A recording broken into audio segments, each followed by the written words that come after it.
Good evening, everyone, and welcome to the August 19th, 2024 meeting of the Richmond Selectboard. It's raining again. There's a flood warning. It is what it is. We are patiently soldiering on. Before we begin, would anybody care to make a public comment? Mary. Well, hi there, Mary Hall. Thank you for having me. Where else could I be on a night like this? Two things, and I will be brief. I don't believe in giving out participation trophies, and I don't think I ever have. I don't think I've ever received one. But I would like to reach out in real praise to the folks that did the repair, and of course, that was all led by our road foreman, Pete Goslin. And I don't travel on the roads I don't belong on, so only on Cochrane Road I noticed the repairs that were done there. And Craig Coles did a phenomenal job of repairing that washout area near Cochrane's. He almost laid the stones in like they're mosaic. I brought it to Josh's attention what a careful job he did. And at some point, I think he had 3 or 4 people working right there with all that equipment. Second, for everyone to know, it's already on front page forum, but all the November ballots are going to be mailed individually to registered active voters direct from the state of Vermont. The Secretary of State's organizing all this stuff. So do not throw away your ballots. Do not throw away your ballots. You will not get a new one. So those ballots are, you can, as soon as you get the ballot, you can mark it, bring it in and drop it in the town drop box. Do not throw away those ballots. Thank you. Thank you, Mary. That's a good point with ballots. Thank you for making that point. Also, I want to thank you for acknowledging the road repairs. We're all pretty frustrated with the ongoing weather and the cost and the stress and the strain. Everybody's quick to point out when things go wrong, and it goes a long way for goodwill and ease of mind to point out when things go right. So I appreciate that. Thank you. Anybody else? Moving on. Josh, board, any deletions or modifications to tonight's agenda? Moving right along. We might actually get out of here by 9:30 tonight. Okay, section 3A, consideration of appointing a new board secretary. Josh, did you want to introduce us to our candidate? Sure. So every year when the select board reconfigures after town meeting, you always appoint a board secretary. For the last number of years, that's been Duncan Wardwell, who's done a really good job taking the minutes for the board. With some staffing changes, we hired Lynn Caroleo a couple weeks ago, and part of her new duties is going to be doing minutes for the select board as well as for the Water and Sewer Commission. She's also going to be taking on the emergency watershed program applications as we see more of those going forward since the flood. And she's already started to take over the home elevation and BIOS, of which we have about 20 interested properties. So already a great addition to the staff and helping to free up some of Duncan's time so he can focus more on the previous FEMA claim and what is coming, a new FEMA claim. And he's going to also be starting to help out with some more requests for proposals, specifically in the parks is sort of the next sort of phase we're going to be moving into, as I've been a bit delayed in getting those RFPs out. So Lynn is here this evening. Wanted to welcome her and hopefully get a motion from the board to appoint her as the board secretary. So Josh, just for clarification, Lynn's name is pronounced Caroleo. I'll let Lynn introduce herself. Okay. She does it better than I do. Lynn, you have the floor and welcome. Thank you. Lynn Caroleo. It rhymes with Galileo. That's probably the easiest way to describe how to pronounce it. Okay. Lynn, did you have any questions for us? I do not. I did the board minutes for your special meeting on 8/9 and the minutes for 8/5. So other than learning the names, I feel like I'm getting a little bit of a hang of it. So it's nice to be here. Okay. Any questions for Lynn? Hearing none. Mr. Chairman, I move we appoint Lynn Caroleo as board secretary. Thank you, Jay. Do we have a second? Adam, second. Thank you, Adam. So before calling this to a vote, just one question, Josh, now that Lynn is freeing up Duncan's time and Duncan's freeing up your time, what should this board throw at you so that you're not running out of things to do? How about we just work through that backlog of to-dos that we've had for a while? That sounds fair. As usual, anything that the board wishes, we will attempt to complete. Thanks, Josh. Okay, calling the motion to a vote. This is a motion to appoint Lynn Caroleo as the select board secretary. Adam, I. Jay, I. Lisa, I. And David, aye. Congratulations. Thank you, everybody. Okay, next we have discussion of a shade tree preservation plan. Caitlin, I see you're with us tonight. Are you ready to jump into that? Yes, thanks. Hello Okay. there, Caitlin Littlefield here. May call upon Mary at some point as well. So in addition to thinking about a shade tree preservation plan, and I can introduce that in a minute, there are two other more, I'm going to say, pressing items that I think we should cover related to potential removals. Mary and I have been discussing, and thanks, Mary, for flagging this, the potential hazards created by the two maple trees out behind the town offices and near the post office. And bark is shedding, limbs are shedding as well. And based on Mary's assessment too, there just really is likely, those trees are not going to get any bigger, any healthier. And there just is enormously compacted soil and likely not a place where trees are going to thrive, period. So just wanted to flag those two as probably trees that should be coming down pretty soon. And I can coordinate that because they're hazard trees. We don't need to hold a public hearing regarding those removals. But I think questions would remain as to, I need to, get bids and where would that come out of the town center fund? I don't know that all that administrative I can help you financial with, stuff. I can help you with the procedural portion of that for sure. Thanks, Josh. But yeah, as far as I think just bring it to the board's attention that we'll probably get those removed without a hearing because they're hazard trees is important. So thank you for that. Yeah, sure thing. Now, Caitlin, help my memory here. Those trees were actually, even though they're maple trees, are an invasive species of maple, right? They aren't native. Those are Norways back there, and those are indeed invasive. Okay. I mean, what is invasive? We're going to talk about another Norway in a moment here. But yes, those are not desired trees. We should be promoting native trees like sugar maples in their stead. And just for clarification, a tree that creates a public hazard doesn't have to go through the process of a hearing and, That is correct. okay. Any questions for Caitlin? Okay. We look forward to hearing more. Or until she has more. Oh, Oh, I do have more. Yes, sorry. That Yep, was got one two of more the things. topics. Great. And I know. To leave early. I know Fran's here too. And so Fran, thanks for hopping on today. One other item I wanted to address was, you probably recall there were some removals, prunings that went on around the parks, around church, volunteers, Brown's Court. And during the course of Acer Tree Services of their carrying out that work, they identified at closer examination that the tree that's between the round church and the Ackley property, and I don't know the name of the last name of the folks right there, but it's also a Norway maple, really large for a Norway maple, quite beautiful, nice big crown, provides privacy to the property, shade for that whole area. But what you received in the select board packet is a free risk assessment form that we engaged Acer to carry out because it does have a fungus that feeds on live trees. And so creates a hazard in so much as it's really at that notch of where all these leading branches come out. And you can imagine all those are pretty darn heavy and big. And if that's a failure point, any of those branches might go.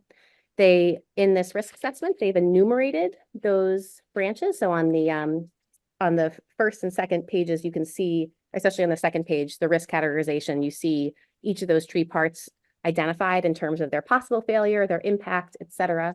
And I think at this time, and I would love to have Fran chime in if she so chooses, but we'd like to follow the guidance in this risk assessment that says continue to monitor and do some end weight pruning to lift the tree and remove some of the leverage at the far end of those leaders, recognizing that within the coming years, we will likely have to remove that and continue to monitor it and prune as we go. Okay. Fran, did you want to say anything about that? Sure. So the Historical Society is certainly concerned about the tree. Jeff from Acer somewhat assured us that if a branch fell, it wouldn't do too much damage, might hit some windows.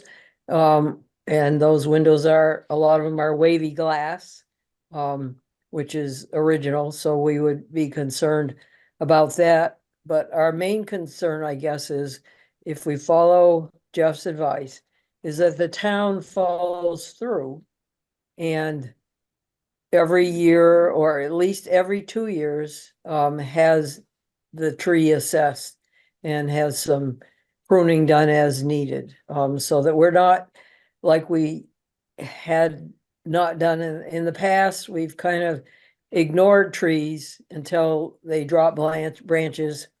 And then we might do a quick job on them, but we really need the town to set up a process whereby every couple of years, they are checking on some of the, in particular that tree, but also other trees that are the town's responsibility. So if it came to a point where the tree was assessed such that it had to be taken down, the Historical Society would be willing, in order to protect the church, to help with the funding of, whatever was the cost of taking down the tree.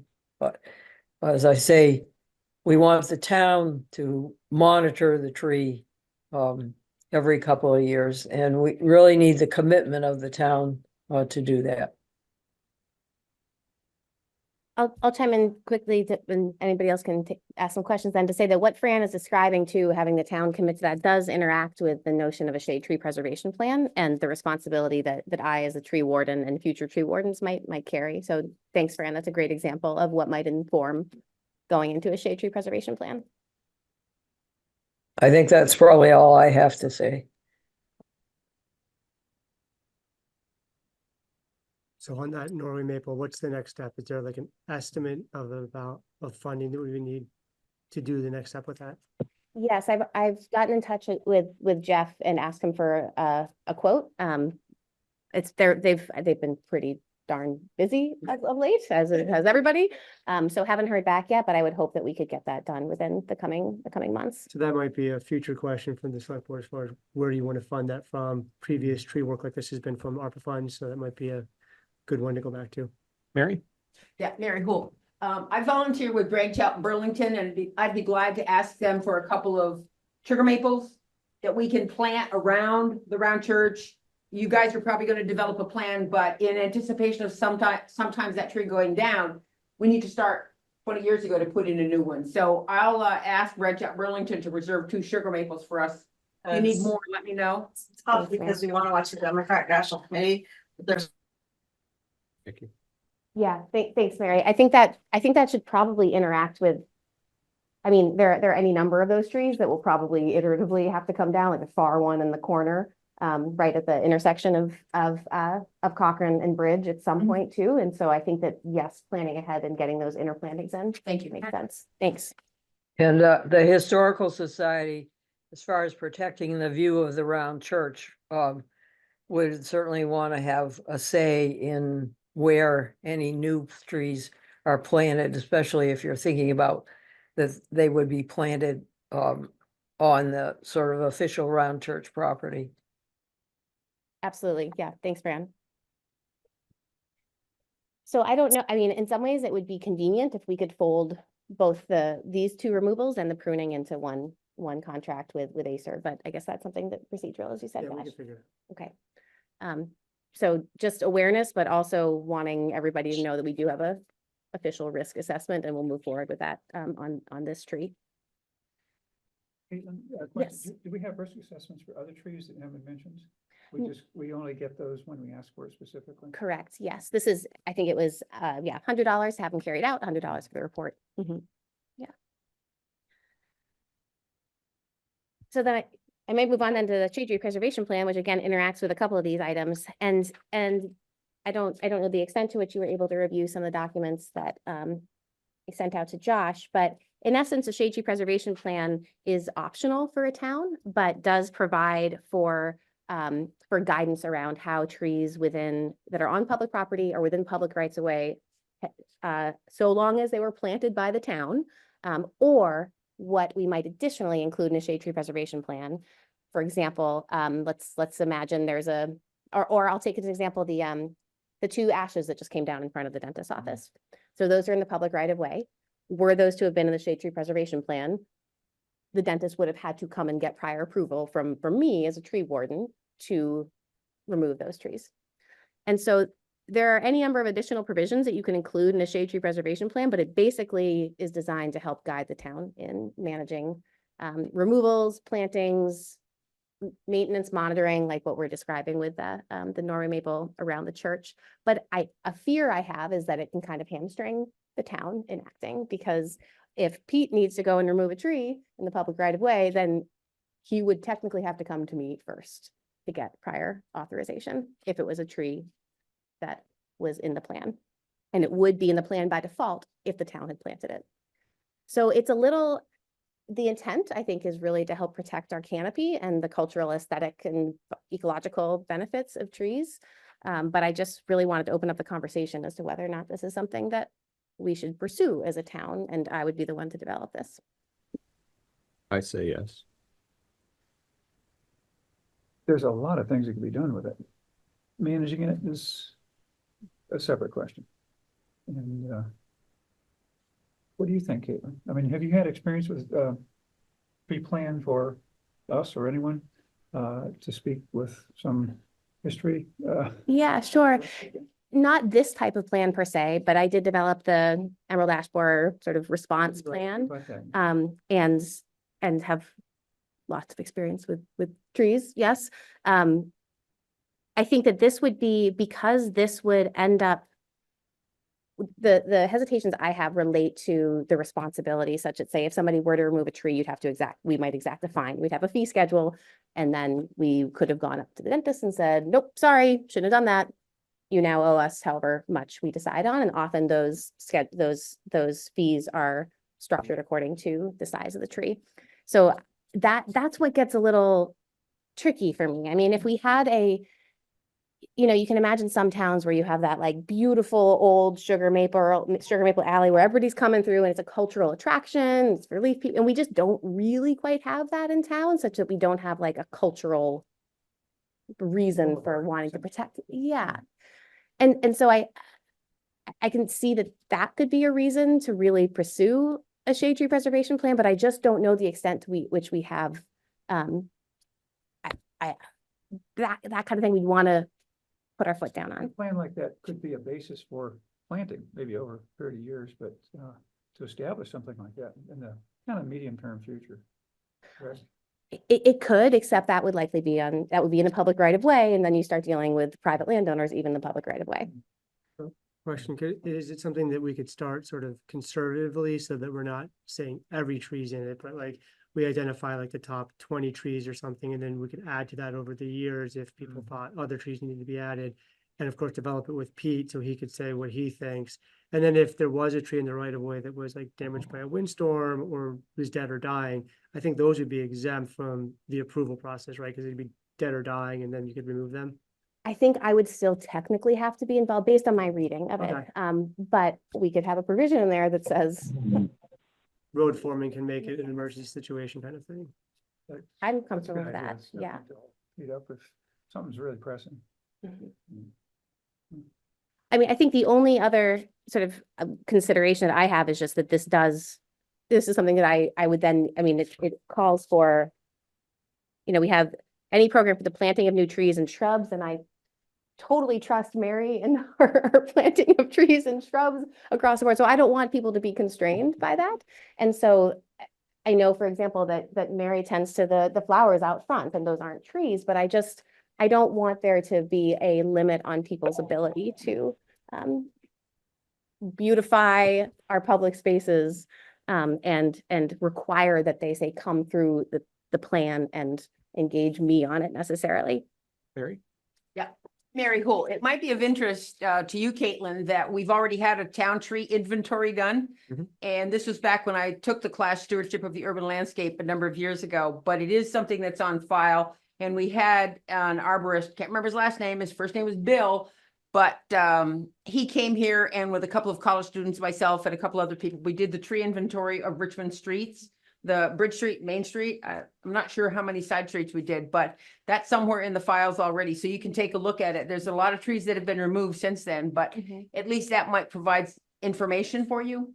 Not exactly a baseline, but you can say, oh, those trees aren't here anymore. I know of a couple that are gone, but it's somewhere in the files. Okay.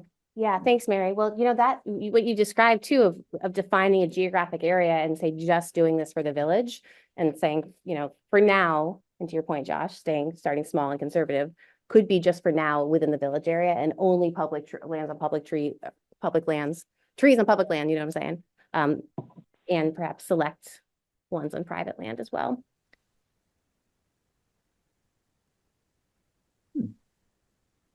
Questions, comments, thoughts? Yeah, I guess, yeah, you explained how like, obviously, yeah, no, that Vermont town with like all the maples hanging over and stuff. Like what would be our like kind of primary goal for developing the plan in Richmond? Like, what do you see as the goals and like what we would try to accomplish? I would say the goals are not only to, well, for example, I was sad to see those ash trees come down. So it would be to protect the tree cover that we have in town for all those reasons, you know, cultural, ecological, urban heat island effect, which is real, a little less so here. So those would be, I think, some of the goals, and to put in place a forward-thinking goal for ongoing planting. So to Mary's point about when we do eventually have to see removals, what's there to grow up into its space. Yeah. So it would provide for that kind of future-looking vision to make sure that we maintain canopy cover. And just ongoing maintenance. So this other hazard tree we're dealing with at the round church, it would be writ in stone or wood or whatever you say, that would have to be monitored every year. Also, public safety. I love trees. I grew up in a Victorian house in the middle of Jeffersonville, which is in the town of Cambridge, and we had a beautiful 4.5 foot wide, 165 foot tall maple tree on one side of the house and 3 elm trees on the other side of the house, which completely canopied the house. But that maple tree was a split leaf soft maple. And in a windstorm, it split in half. Half of it took off the front porch and the other half took off the second story of the house. Fortunately, nobody was killed or injured, but it was shocking how when that happened, the line of people that said, yep, that tree should have come down years ago. Nobody knew. Well, see, and that's where, and you can't make predictions with trees either. And so that's where I think I do see the value of risk assessments like this, because it starts to put some likelihoods on it and evaluate the consequences and the risk. And so, yeah, was that on its way out? I don't know. Like a freak storm could hit any of these trees. But Yeah. yes, it's hindsight is 2020, but we often think we have hindsight when we don't actually have hindsight. It was a roll of the dice kind of thing. And 3 years later, Dutch elm took care of the elm The others, trees. yes, right? I know. Yeah. So, The house still there? House is still there. New porch. so anyway, I just wanted to bring this topic up, and just get a feel for whether or not there's an appetite for this. And it's something that it's not going to happen tomorrow or next week, or perhaps even the next month or so, but it's something I could start chipping away at, especially modeling off other towns that have these plans in place. I think generally it's a good idea. I mean, unless we have something, each time's gonna be the first time that we Yeah. talk about it. So, Yeah. I feel like we already have talked about this, but, we haven't got anything really to show for it. Do you want to take a stab at something, 4 pages or something, just to give us an idea of how big or small, it could be? And Yeah, thanks, Lisa. I guess that's the part I don't know the most about, is what could we accomplish with this? Good things.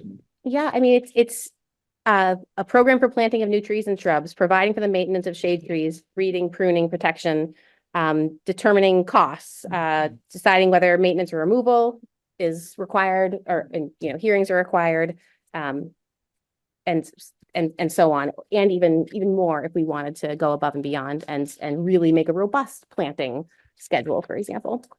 So Yeah, I'd like to be able to visualize, let's say we have a goal of lining a particular street or creating a diverse forest, a small one or something.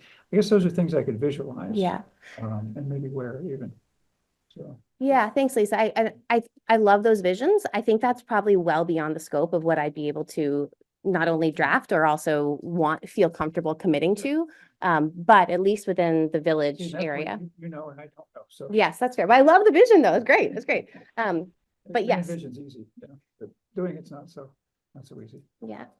Okay. Well, that sounds great. I will not put a deadline on myself for getting any kind of draft of this done, but glad to at least have the preliminary. Yes, this sounds like a good move. Updates once in a while when you see the need, or maybe we ask for it, but periodically at some point, I don't know, you say, well, this is how far I've gotten, and this is what I'm thinking. Sure. Yeah, that sounds good. And in general, I think we'll continue to see, I mean, there's always something going on with trees too, so worthwhile to have like a quarterly, maybe I come here quarterly and update what's going on, including with the plan. Okay, great. Thank you. Yeah, thank you. I raised my hand. Could I just add, a plug for this kind of thing? Years ago, in the days of when Ron Rodinsky was town administrator, and I was on the select board, and we did a sidewalk on the south side of Main Street and planted a lot of trees, and nobody really takes care of them. So to me, this is a way we start looking at trees that have been planted and will be planted in the future, that we don't just plant a tree and assume that the neighbors or people across the street are going to watch it and take care of it. So I think this is a great idea. Thank you. Thank you, Fran. Thanks, Fran. I think to that point, the last thing I'll say too is that this is something that I can't just do all the maintenance myself. Mary can't do all the maintenance herself. And so I don't know if that would mean a tree corps in town that we get some funding to have, more than just volunteers of those landowners, or it's the middle school class takes on something. I don't know what it is, but I just want to acknowledge that caring for all the trees that we already have in not only the public right of way, but in public places extends well beyond what a single person or any of us can do. So. Okay. I have a bunch of ash trees in our property, and most of them are still alive because I've been working with them, but it's a lot of work. I mean, it's seasonal. Spring is really crazy. Yes. You getting them treated? Yeah, good. I know. Yeah. The ones Seeding, they're dropping seeds now, so it's. Yeah. they're all pretty stressed in doing that. Yeah. I know. Well, thanks for caring for them. Thank you. Josh, did you want to walk us through the discussion of flood-related expenses, projected cash flow, and potential purchase of a CD? Hope we're on. Before we start that, Lisa, could you move your Oops. microphone closer? Also, Adam, a little bit closer. Thanks. Oh, yeah. How's that? Better? Is that better? So Josh, let's get an update on flood recovery and flood-related Thank you. discussion. Sure. So I want to start off by saying I had a few things to run through on flood recovery, but first of all, big thank you to the highway department for their continued efforts on getting the roads back together. That's really mostly all they've been doing since the floods hit. And Pete's also been managing, I think, 5 different contractors for road repair, who are all close to wrapping up their work. And then Pete and the crew will go back and put finishing touches on roads. But we were happy to get them in quickly, get roads open very soon, and have Pete and the highway crew focus on what they can focus on to get things opened up. And also just a thank you to the residents for your patience. I know that not everything got hit as quickly as we'd like it to get to, but Pete is definitely working hard and has been triaging things for the last 6 weeks or so. So thanks to everybody, and for continued feedback too on areas that need more attention. I've got a running list of things. So if anybody has more areas, please send them to me, and I continue to work with Pete. Usually they're on his list. They just haven't gotten to him yet. As far as the disaster declaration, the state sent a declaration request into the president. It's been a couple of weeks, but all the state officials are pretty confident that it will be declared, and Chittenden County will be included for both public assistance and individual assistance. Can't guarantee that until the president actually signs it. Everybody around the state is kind of waiting with bated breath. So hopefully we'll have an update shortly that that's been officially declared. We have 20 locations under consideration for the Emergency Watershed Protection Program. And that's the program that looks at streams and rivers, mostly on private property, that are a threat to private property, such as septic tanks and houses. So we've got 20 of those locations for them to come and visit. If anybody has a location they'd like to have added to that list, we still have some time. Hopefully they'll be out here next week looking at locations. But they're also very busy with lots of requests. So their exact date hasn't been set yet. And I will plan to reach out to everybody who I have an email address for who's given me a location about when we'll be scheduling that. I may not be able to give you exact time of day, but I can at least say sometime on this day, we'll be by your property to look at this location. We also have 21 properties currently interested in the FEMA elevation or buyout programs. We have 3 that have sort of proceeded from last year that are already in the application phase. There's about, I guess, 18 others that we're working with on final applications for elevation and buyout. Lynn, Caroleo, as we've talked about earlier, she's taking over a lot of those. So she spent last week getting in touch with the property owners that we know about that want to be involved, to then communicate with Vermont Emergency Management regarding next steps for their applications. There again, if there's any homeowners that are interested in elevation buyout, or I should also mention relocation program, we have until August 30th to put in pre-applications. Pre-application is extremely simple. So literally, if you call me and say you want to be pre-applied, we'll just put the pre-application. It takes about 60 seconds. Then there's a longer process to determine if you're actually eligible. But if you want to be on either list, please let me know by August 30th. And then also a reminder to property owners that the emergency order that was passed 2 weeks ago by the select board in regards to work in streams, you do not need approvals from the town until the end of that order, which I believe is the end of December, but you do still need approval to work in the stream from the state. So make sure anybody who's planning on any stream work that you do reach out and get your proper state permits. My understanding is right now, they are giving approval rather quickly. You reach out, you tell them the problem, usually it's approved, but do make sure you have an approval, even if it's just an email from the state that says you can do the work prior to moving forward with that. That's my update. I'll turn it over for any questions at this point. Josh, was there any mention of the long-term recovery groups? Oh, That's that's a little bit, Is it that's a later later agenda. item, but yes, I have some time devoted to that. Josh, not to throw a wet rag on the hopes of FEMA, but rumor in Washington is FEMA's out of money. Okay, so I can touch on that.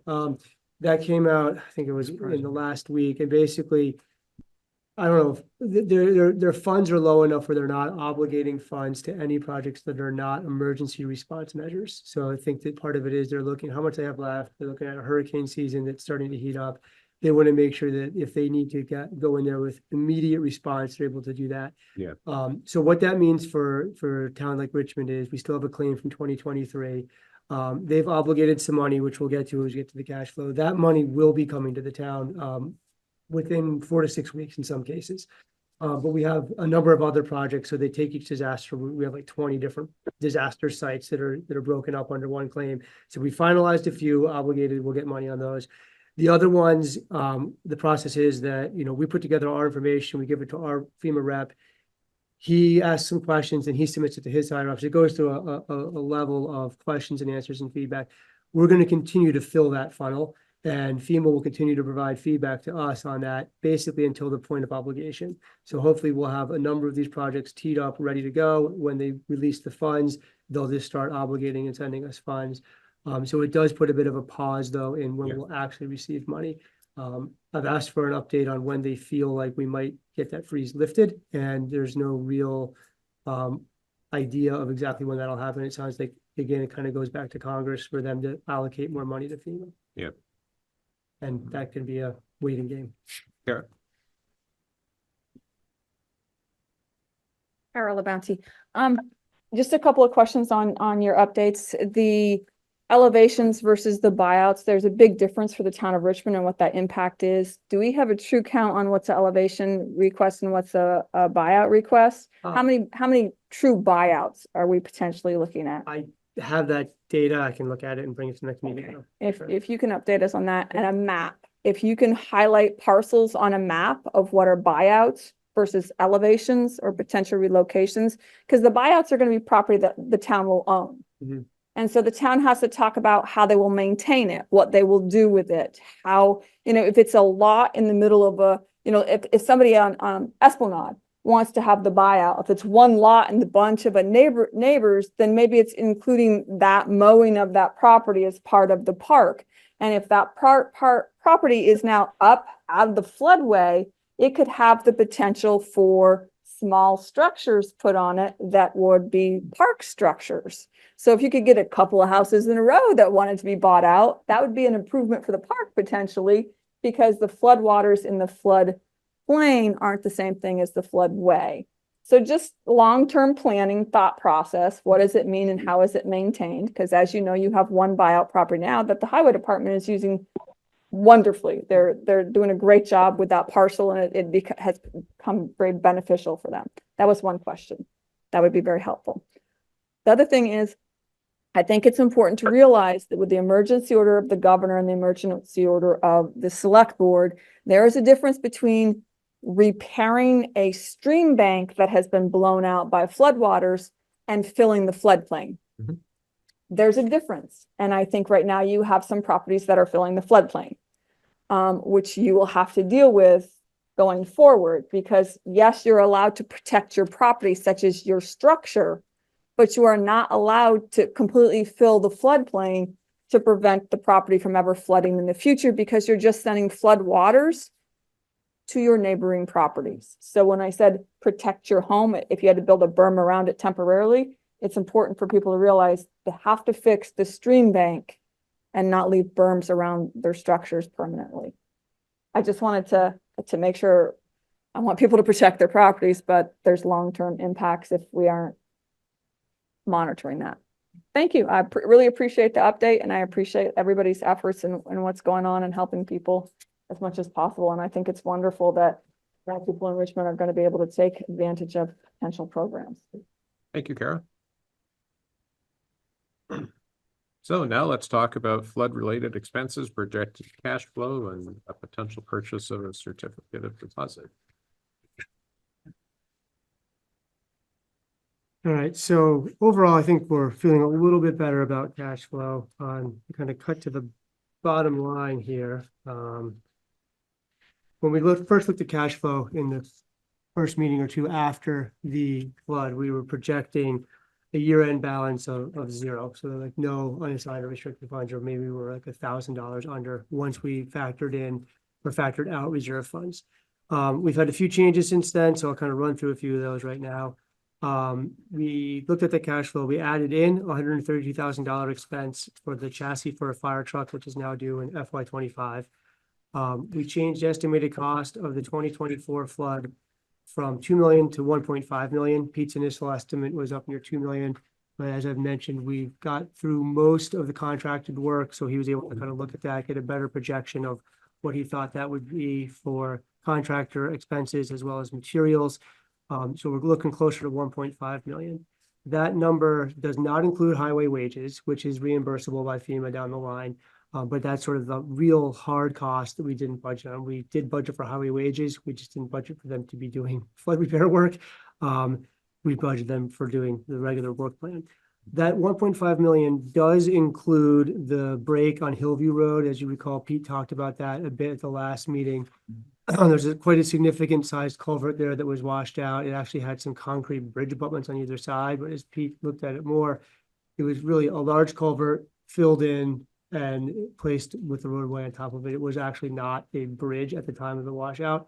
So Pete is proposing that once other things calm down, he can go over there, put the culvert back in there and return that to original conditions.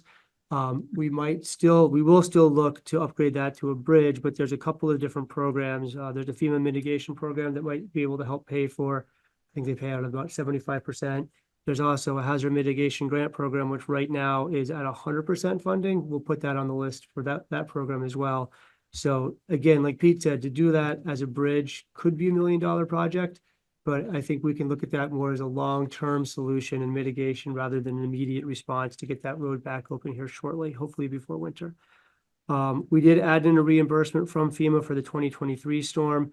We have $231,000 scheduled to come to the town within the next, I'd say, about 4 to 6 weeks.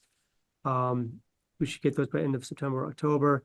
And we're working on additional submittals to FEMA, which we might be able to finalize here in 2023, but due to the freeze, we probably won't see those for a little while, but I do expect $231,000 relatively shortly. So with those changes, that's where we come out to about $598,000 of a balance at the end of FY25. That does not include the $900,000, actually almost $1 million in ARPA that the board moved over in the last meeting. We didn't include that because the board might still want to set up a special reserve fund to kind of further put that money aside. But even without that money in cash flow, it still gives us about $600,000 at the end of this fiscal year, which is a much better projection than we had 3 or 4 weeks ago. And so I think at this point, the need for a loan, I'm not that concerned that we need a loan immediately or to figure out how to borrow from reserves or use reserves. I think we'll be okay. We can get through. Of course, we'll keep the board and the public updated if anything does change, because things can still change. But that's where we see it right now. Well, it's a lot better than it used to look. Yeah. Thank you. Kara? Thank you. Understanding cash flow and CDs and all of that, what you can do. Where are we at with our 6/30 financial statements, our year-end financials, and when do we project that the draft is going to the auditors that would be able, would be published for the public to review the draft as So well? the auditors will be on site. I think it's the first week in September. And we've picked that week because we still have expenses that come in through the end of August that get booked back to FY24 for certain water and sewer and tax payments. And there are still, oh, sorry, those are revenues, and there's still some expenses, like you'll see in today's warrant, there's still some expenses that came in for FY24. So we're still trying to make sure that we close out the books really well for FY24, get the auditors in to look at things. So after that week they come in, they'll probably have a better projection for us, but it's not going to be in the next week based on the timing of things. But the auditors come, do you not prepare a draft So for the auditors to review when they get here? So we prepare all the documents that they ask for before they get here, then they come and look at everything. I know last year we tried to give a projection in, I think it was October, and we got it wrong for the unassigned funds when we've had the first budget meeting. So I want to really make sure that we follow the process with the auditors to make sure that we don't get that wrong. Okay, I'd be curious to see what the draft looks like and then what the adjustments look like. So I'd like to see both versions, if that's okay, to see if we're getting right and wrong. Well, I appreciate that. So for the October one, it was one where we were trying to project, I think, based on what the auditors had given us, and Connie and I got it wrong in that meeting. We came back in November and said, hey, we messed this up. Here's where we needed to actually be. So as soon as we get a draft audit from the auditors, and we usually push them to say, look, we need something by October so that we can be ready for that meeting, so we know what we're doing for the budget. How we do it is we prepare a draft financial for the auditors to then come in and confirm our entries and our balances and our numbers. So that's my question is do you prepare a draft financial information to release to the auditors that they then come in and then they make adjustments if they believe your entries were not done correctly? Okay, yeah, I can follow up with Connie on exactly how far along in the process she gets with that, if she has a projection of unassigned funds at that point, or if she's providing other things and they come back to us. I'll ask that question. So that's just my curiosity with what the process is, if there's a draft ever produced, not by the auditors. Do we but by us. our projection and then they confirm that? I hear you. Correct. Yep. That's what I'm looking Right, for, is right. what our estimates and our drafts are, because right now you just saw this huge swing from needing a loan potentially for millions of dollars to not needing. This is on the fly. I get it. I'm not. And part of that's $500,000 savings from Pete saying, hey, we might be at 2 million, we went down to 1.5. So that's a large part of it. No, and I'm not saying Okay. that. I'm saying at one point we talked about the expenses maybe being $3 million for the road repairs. We might have to go out and borrow a couple of million. Now we're down to not having to borrow any. That's good news. Right. I just know because of that swing in the matter of just weeks, it's important to know what a draft financial looks like for FY24, since it's historical and not projecting forward. Thank you. I appreciate the time. Also worth mentioning, we dodged a huge bullet 2 weeks ago. We had plugged culverts and debris everywhere, and we were predicted to get 4 to 6 inches of rain with Debbie. And it was predicted to go just a whisker to the east of Richmond, so the western side of it would have dumped right on Richmond. And then Thursday it shifted and it hit New York instead. So I mean, that could have been another $2 million in repairs. Yeah, and from that, hurricane season's not over. we did get some wind damage from that. We did. The highway guys were out until about 9 or 10 that evening, and then spent most of Monday and Tuesday cleaning up. That's not going to be a declared disaster. There was a declaration from the state. Some people probably saw there was an emergency declaration. I initially thought, my gosh, they acted very quickly on this one, but that was just so that the state could bring in federal resources like swift water rescue teams if necessary. That wasn't a funding declaration, unfortunately. Fortunately, we had some expenses, but not anything near what a flood would have cost. Yeah, so we got lucky. Do you want to talk about CD? Yeah. So I think when we had looked at these numbers a while ago, having a CD go back into, or purchasing another CD when they came due was not really going to be doable, but now it looks like we're gonna get some money from FEMA. Pete's estimates have come down. We do have a $500,000 CD maturing on August 24th. We could purchase another 3-month CD, and that would be between now and the next select board meeting. And Connie wants to review the cash flow updates with the treasurer, assuming that he agrees that we could purchase another 3-month CD. We'd like to pull the trigger on that, or assuming that he would like to do that. We'd like to do that fairly quickly to take advantage of interest rates, which are currently high, but could come down. Again, the select board doesn't necessarily have to make a motion. This is really a treasurer decision, but our practice has been to bring it to the select board for a motion or recommendation, if you so choose to make one to the treasurer. I like that. I just, a little cautious. If we do find that we do need that money in a pinch, I won't call it a rainy day.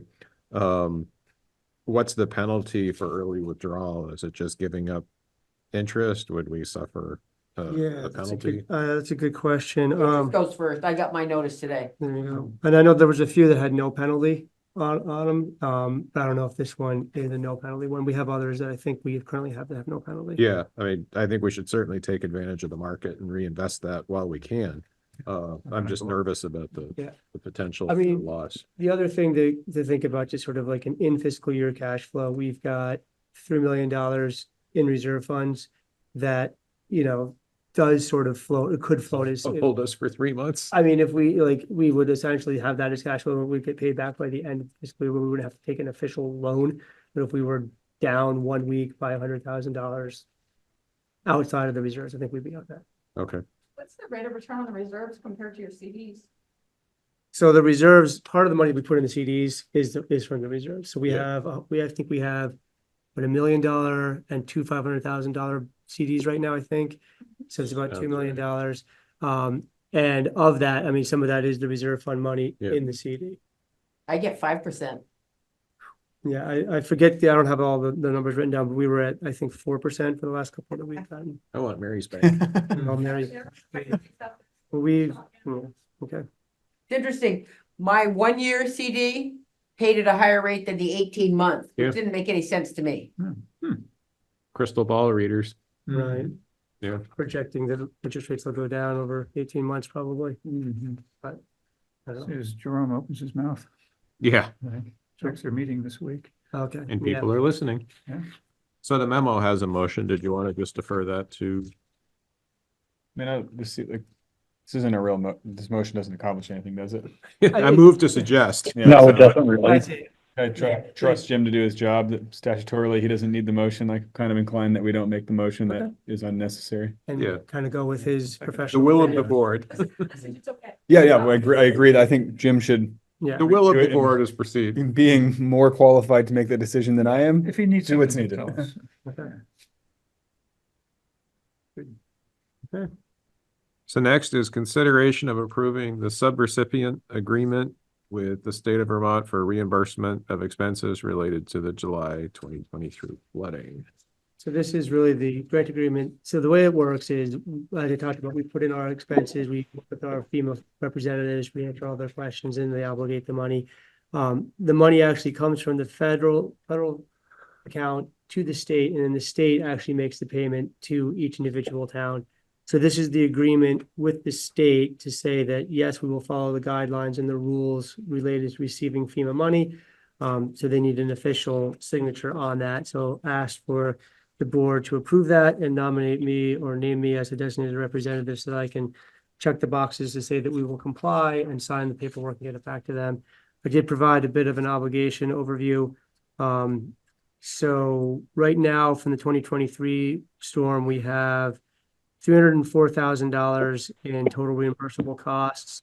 $220,000, or sorry, a total of $231,000 will come back to the town. That's obligated, like we talked about earlier. We do have allocation for Old Jericho Road, which they're considering as a recreational path. It's technically a class 4 road, but there's a trail on there with a footbridge.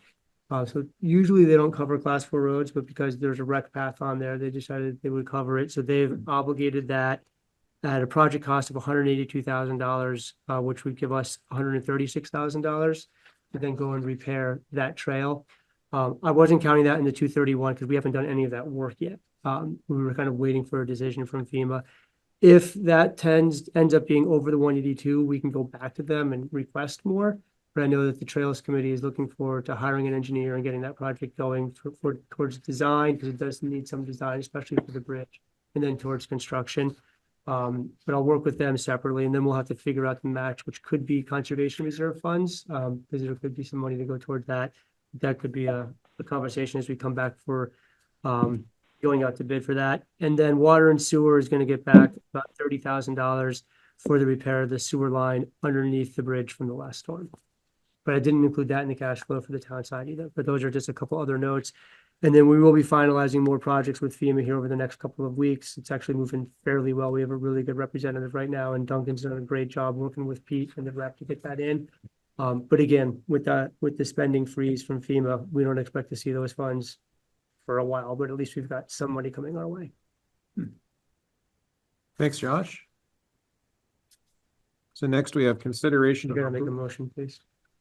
Did you need a motion? Mr. Chairman, Oh, sorry.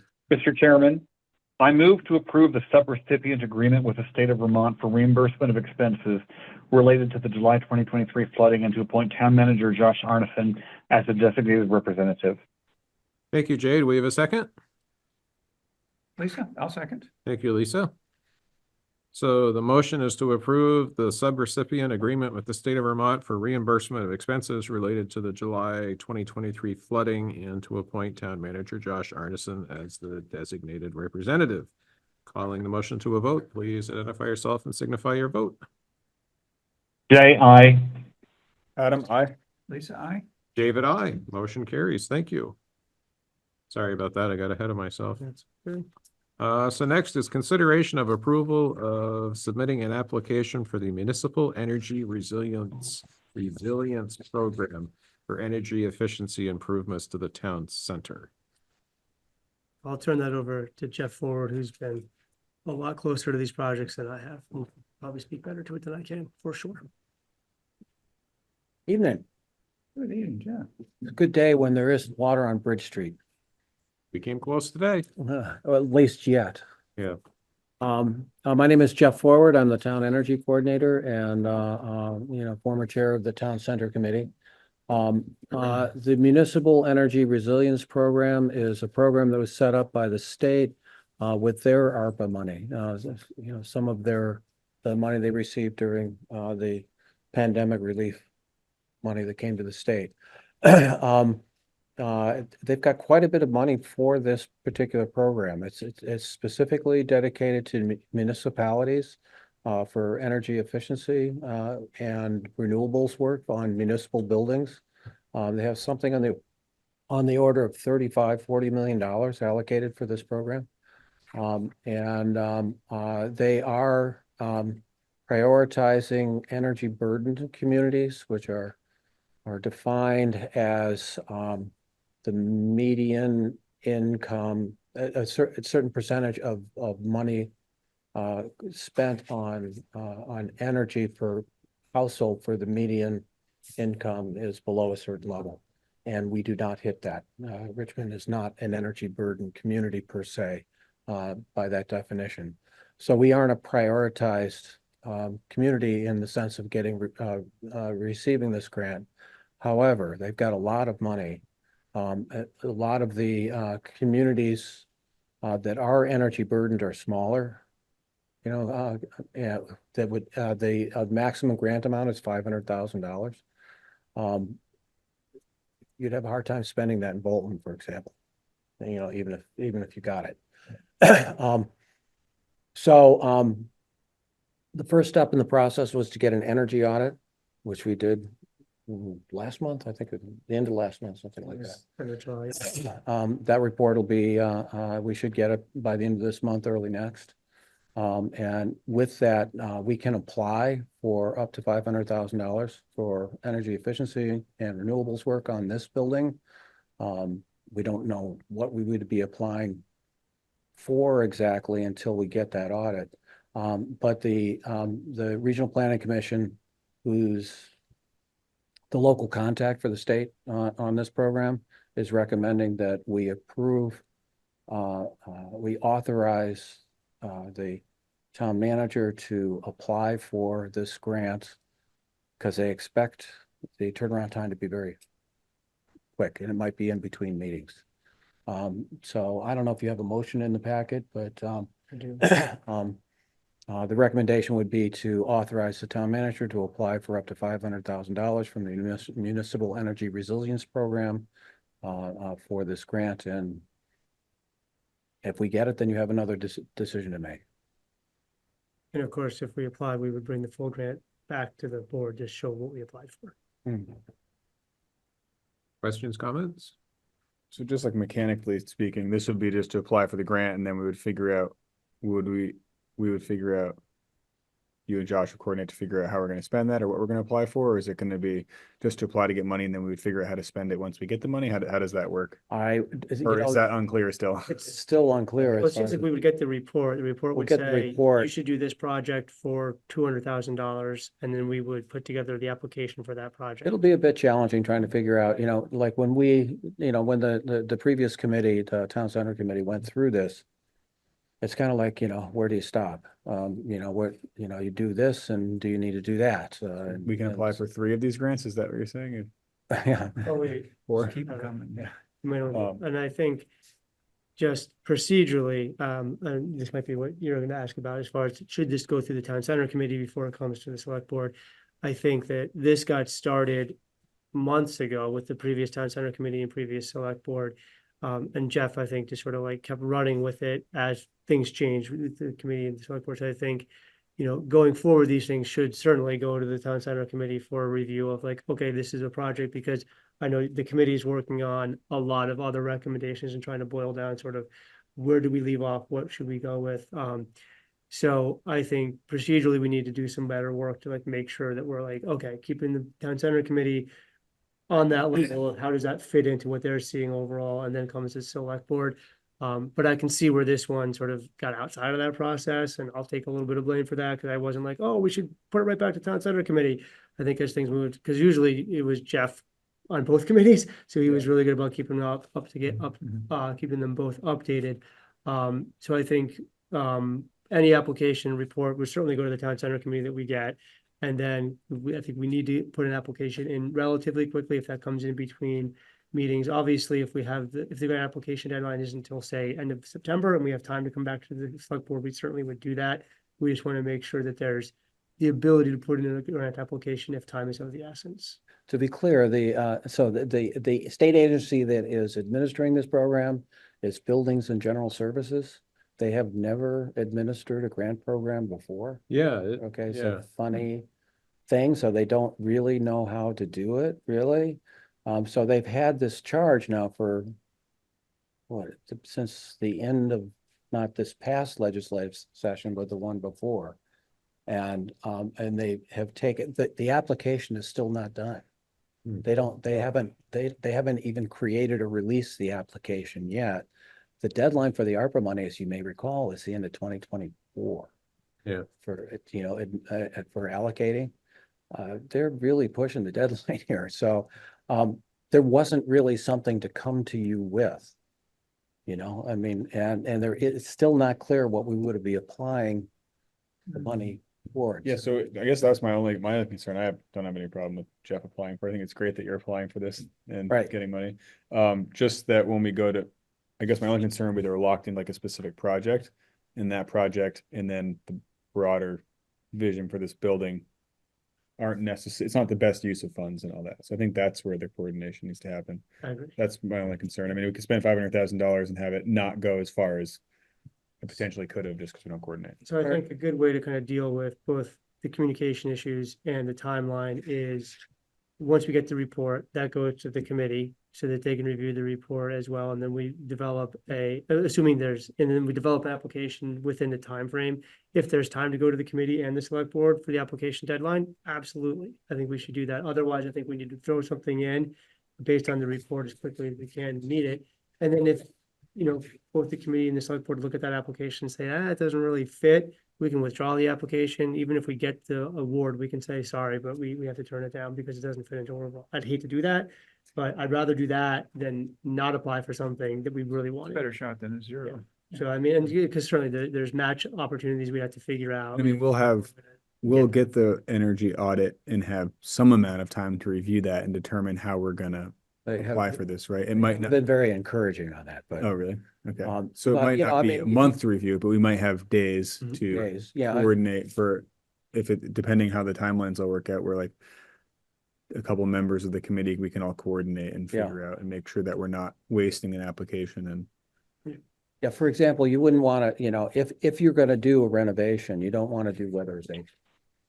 Right? You know, if you're going to replace the windows, you don't want to weatherize the windows before you replace the windows. On the other hand, you might want to move the boiler room, right, the mechanical room, which is, you know, eat up a good portion of that $500,000. My understanding, there isn't a match for this, or there supposedly there wasn't going to be. I mean, they're still not very clear on all those. So that's interesting. That could, you know, moving the boiler room from the basement. We had designed it for a corner of the post office out of the floodplain. That might make some sense. That actually might be a FEMA mitigation grant piece as well. But, you know, when it comes in, I'll be very interested to see what they recommend. And, you know, go from there. I think you're absolutely right to think about it in terms of what can we do with that money that doesn't compromise doing something else or get ahead of doing something else that you might want to do, you know, prioritizing. Karen?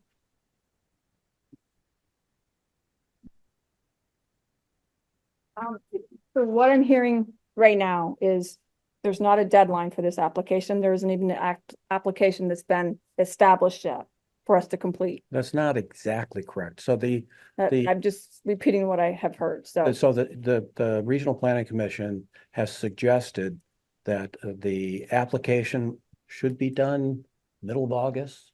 Already past the middle of August, it hasn't been done, and that the turnaround time will be within weeks, if not necessarily a month. You know, so they're suggesting that the reason they brought it up, this is a suggestion from the Regional Planning Commission to do this motion now. And the reason that they're doing that is they're not clear on what the turnaround might be, and it could be very short indeed. Okay, so I repeat, there is no application to complete as of tonight. That's what I heard. That's what you just said. Yep. Okay, there's no application to complete. They're not going to require us to complete an application within 24 hours. We don't even have the energy audit complete yet to be able to apply. I assume the application is going to say, it's not going to just say, give us $500,000 to spend however we want. I mean, there's got to be some detail or some backup to provide for why we're requesting it. I would like the select board to have this energy audit go back to the town center committee. We can call an emergency meeting at the town center committee. All we need is a certain number of hours notice to post a meeting so that we can review a document. If the process was the previous town center committee's vote was voted down, we take what we're doing very seriously. We are representing all of Richmond, not just a specific interest in a direction. We just had an issue with being upset with turning back a grant for sidewalks and what that was going to look like for our town, and how the CCRPC or all of the other areas that we would ask for grant funding were going to perceive us if we say thanks but no thanks. I'm fearful if we run back into the same scenario of thanks but no thanks. I'm not opposed to receiving grant funding by any means, and for the energy efficiency of this building, that would be a wonderful thing to have. But you've asked me to serve on a committee, or I volunteered to serve on a committee, and you've accepted it. And I've sat on this committee for months, that we've talked about an energy audit for months. And could we get one? Was there one? What was the last year one was done in? All of those have never been answered until I heard at a select board meeting, one was being done. That's very frustrating as a town center committee member here, trying to help make decisions and make recommendations to a select board on this structure. I think out of everybody in this room, I've lived in this town the longest. I care about this building. but it's not right and it's not fair to skirt around because of an emergency application that doesn't even exist yet, to have select board give approval tonight to a open-ended, whatever this might be, whenever it's gonna happen. We are gonna have a meeting that, our town center committee meeting occurs before the next select board meeting. We're within a 2-week time period that we realistically could see an energy report to understand what's in the report, to know what we should be asking for in the funds and how it impacts the whole building. I think it's very important to us. I mean, what about the library? Is there something that maybe the library should be part of that application? Maybe we're doing a twofer on the application. Maybe we've talked about having to replace the boiler over there too. It's on their list, whether it's going to happen or not is still up in there. There's a bunch of different moving parts. I'm just asking you that you not blatantly just outright have people going around committees to present grant applications to you. What's to stop me going to you all and saying, I've got this grant that I think you should do this with the town center. I don't care if I'm in the committee. I don't need to take it to them first. I mean, don't you want us coming together? I want to work with Jeff. I don't want our efforts to go in opposite directions. The power of a group is much stronger than individual people working in different directions. So all I'm saying is I support us doing something. I think the committee should have a say in it before it goes to the select board. If the select board doesn't want the committee to have a say in it, then please disband the committee and let Jeff just do all of the stuff he wants to do to the building. Thank you. Jeff? Just to be clear, this is not a request that's coming from me. This is a request that's coming from the energy coordinator from the Regional Planning Commission. Her name is Ann Janda. And she was making a strong recommendation. She's doing this with other towns within the county to pre-approve the process of applying. My understanding, and I don't know, Josh, you might understand it better than I, but my understanding from her is the way they're going to work this is they're going to have a pre-application. First, we needed to get an energy audit. We got what? What's that, honey?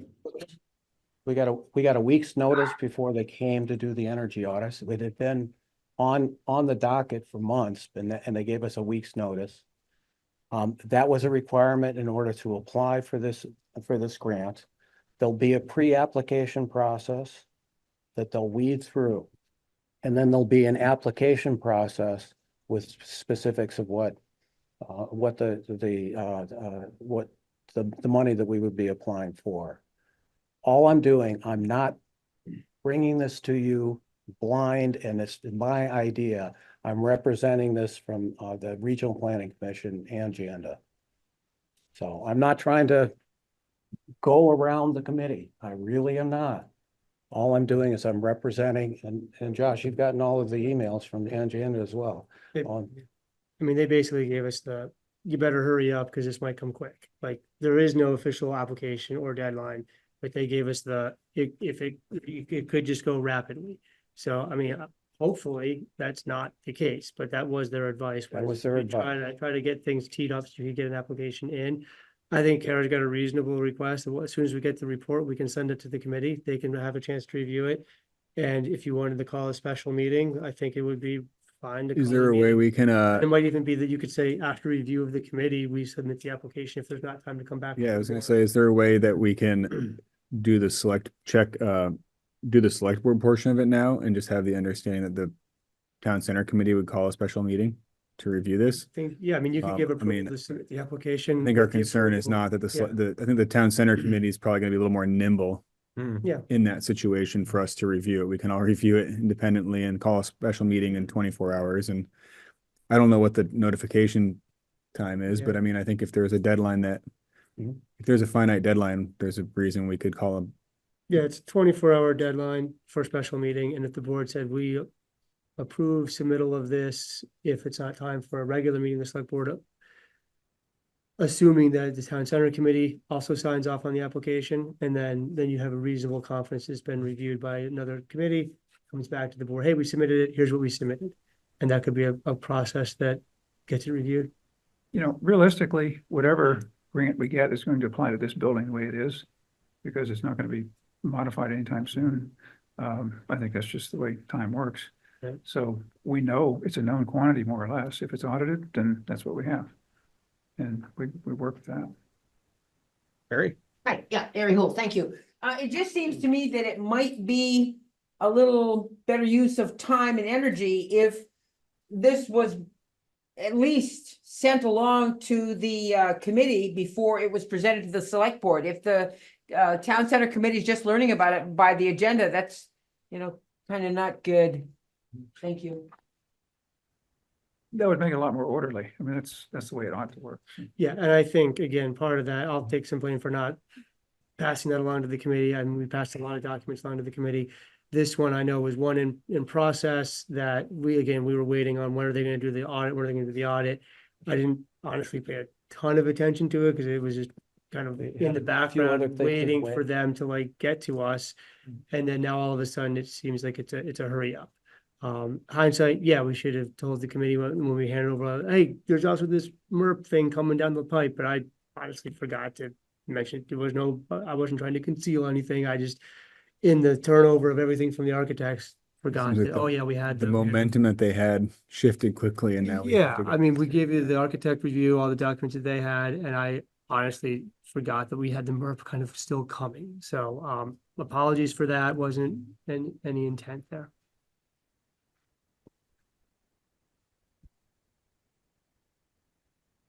I sat at a select board meeting previously. I brought this concern up to the select board previously. This isn't your first time hearing that I was concerned about the energy audit and not knowing about it and the other things that were going on from the energy standpoint. This is not the first select board hearing that you're hearing this from me. I want to make sure everybody remembers all of that. Okay? What do we do about it now? Well, That'd be helpful.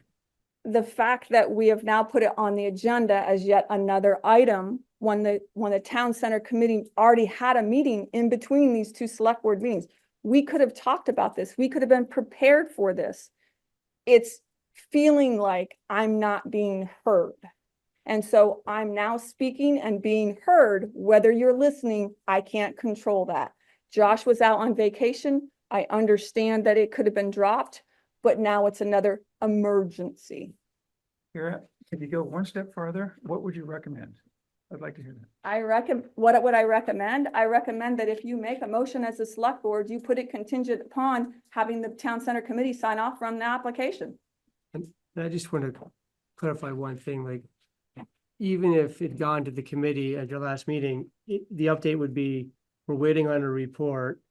We're gonna get the report. We're gonna have to have a quick turnaround. We don't have the report yet. There's nothing we could have done. They would have been put on notice. Put on that notice, we sure. have a special Yeah. meeting that's coming. That's This is fair. the grant. Yeah. We could read about the grant. We could know that the request came from the CPRPC, Okay. energy coordinator. We could have had all of those details at a previous meeting that we ended early. Mhm. Okay. We had time. Barry? I'll refrain because I had something rude to say. But I do want to say that there's no blame. It's just responsibility. So don't be taking any blame. It's not blame. It's just something got missed and that's fine. No, nobody's dying over it, but that's not even the rude part that I was going to say. So I will hold off on the two items I was going to mention. Thank you, Mary. Thank you. I do want to remind everybody of the emergencies we've had this year. They took Couple. precedence. Yeah. Yeah. So it scattered my thinking. I don't know about you, but So what do we do? exactly. I mean, I'm not inclined to not make a motion in any capacity because I would rather inefficiently spend $500,000 than not spend it of free money. So it sounds like making a motion contingent upon just an emergency meeting, if that is gonna make it kind of more, I don't know, cohesive or whatever, coordinated, seems like a reasonable path forward. I can meet and talk with Jeff. We can get feel out, and it sounds like you don't know a ton more anyway, but I can meet and I can feel that all out. And To tell you the truth, I know no more than what was presented at your last select board meeting. It's the same report that we had. except for that, we're now on a timeline. Except- Yeah, so we can go, yeah, so I think that's the way I'm leaning. So is that, So we can make the motion that was in the packet. We could amend the motion that was in the packet to loop in the town center committee in some capacity. Yeah, I think we should do that. yeah, so it's I move to authorize the town manager to apply for up to $500,000 in MERP implementation grant funds for any recommended measure in the assessment report pending review. The concurrence of the town center committee. Yeah, town center and library committee. Potentially an emergency. This is Shay. I'll second that. Okay, motion made by Adam Wood, seconded by Jay Furr. Any further discussion before calling the motion to a vote? Calling the motion to a vote, please identify yourself and signify your vote. Jay, aye. Adam, I. Lisa, aye. David, aye. Motion carries. Thank you. Thank you, Jeff. Find free money, Jeff. Yeah. I'll keep working on it. We do 10 more of these, we'll have a real good dent. Yeah. 2 of these, we can get a bridge. Okay. A bridge. Okay. Trees build the town center on a drawbridge. Update on forming a long-term recovery group to provide assistance and outreach to private property owners with flood damage. Just gonna quickly point out the town I work in Barry got flooded again this afternoon. So again, I hate to Oh, keep boy. saying this is a recurring problem. They got flooded? They did really? Left and Yeah, this afternoon. Really? Well, I was up towards Morrisville and the sky turned the Oh, color. turned black. Yeah, it was absolutely black and windy and it rained like you wouldn't believe. I mean, I didn't have a rain. I had to take care of some things here in town. 3 o'clock, all the lights were on out here when I came out of the post office. Yeah. It was almost dark. I don't know why we got a target on us, but we do. You want me to give an overview of that? Please. Okay, so the long-term recovery group, it assists property owners with recovery from natural disasters. It's not a town committee. I was first reached out to this following the 2023 flooding by a representative from FEMA who was interested in finding residents in Richmond who might want to help form such a group. I gave him a number of people who I thought would be interested. He was trying to work through some of that to see who might lead it. He even, for a point, Lisa thought she might be able to help lead the group and work with them for a couple months to try to establish a group in Richmond. But we were unable to find anybody that really had the time or the wherewithal to lead this group. But recently I was contacted by a Richmond resident who actually has formed a group and is now, through a grant, a paid staff member of the Barry City Barry Up long-term recovery group. So he's doing things in Barry where I think he's even going above and beyond what a long-term recovery group is usually used for. So he's providing immediate response with volunteers and helping mucking out basements. My understanding of long-term recovery group is more the initial immediate need is passed, but homeowners still need help with some volunteers for cleaning, some financial assistance, what grants can they be connected to. So the group would be formed to work with FEMA and to reach out for other grants to help put homeowners in contact with these grants. They can also do their own fundraising where they can be served. They might need a fiscal agent, where sometimes it's a local church. I guess it could be the town. I'm not really sure.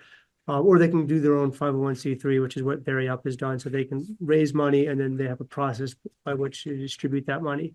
So this really isn't much of an action for the select board. I've put the resident Prem Linsky in touch with the representative from FEMA who is helping to form these groups. Prem's got a lot of experience. He's very well versed in this topic and he's willing to help us sort of get one going. So he's going to talk with the FEMA rep about sort of next steps in Richmond. But if anybody is interested in serving on or helping out with one of these groups, please let me know and I'll put you in touch with Prem as he starts to get this going. That's great. I found that it's a pretty big commitment. It is. It's bigger than I was able to make. So, Yeah. But they have regional access to resources Mhm. and they know how to coordinate them. And there's people or groups involved like Red Cross and so forth that, I mean, they're the A team. They know exactly how to do things. So Yeah. it's a powerful linkage when that happens. Yeah, and from just talking with Prem a little bit about his work in Barry, he's doing amazing work there and a real asset to the community. And I thought about the number of private property owners that we had reaching out to the town since the flood and how we can only do so much as a town. A group like this might be able to say, hey, we can't do everything, but we can do more. We can connect you with more resources.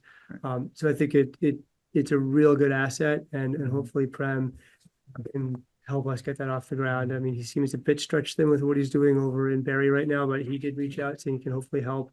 So even if he could get the momentum going and turn the reins over to somebody else who might have more time, I think it'd be a huge help. So hopefully I'll have more of an update on that in the next couple of weeks, but wanted to let the board know that we're moving forward or trying to. Okay, that's just an update. Okay. Thanks, Josh. Okay. Next, we have discussion of a request to develop a town on strip of land off Murray Drive to rural road standards, possible executive session. And Bard put together a rubric with potential choices and pros and cons associated with each. How did the board want to facilitate this discussion? Mr. Chairman, Yes. Connie Van Egan, who lives up there, who's on Murray Drive, is on the call. I would suggest that I think she might have some stuff to share. Connie, do you want to talk about what you told me about the other day? Thanks, Jay. This is Connie Van Egan, and I live on Mary Drive in Richmond. Have been here for over 30 years.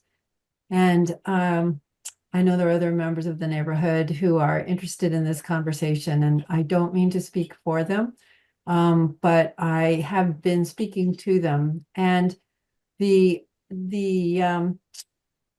current thought that I've been circulating among my neighbors is to consider forming a road association, which is an organization that Vermont state statutes have included, that allow residents of a shared property, such as a drive, can form an association in order to support the maintenance and upkeep of that shared access.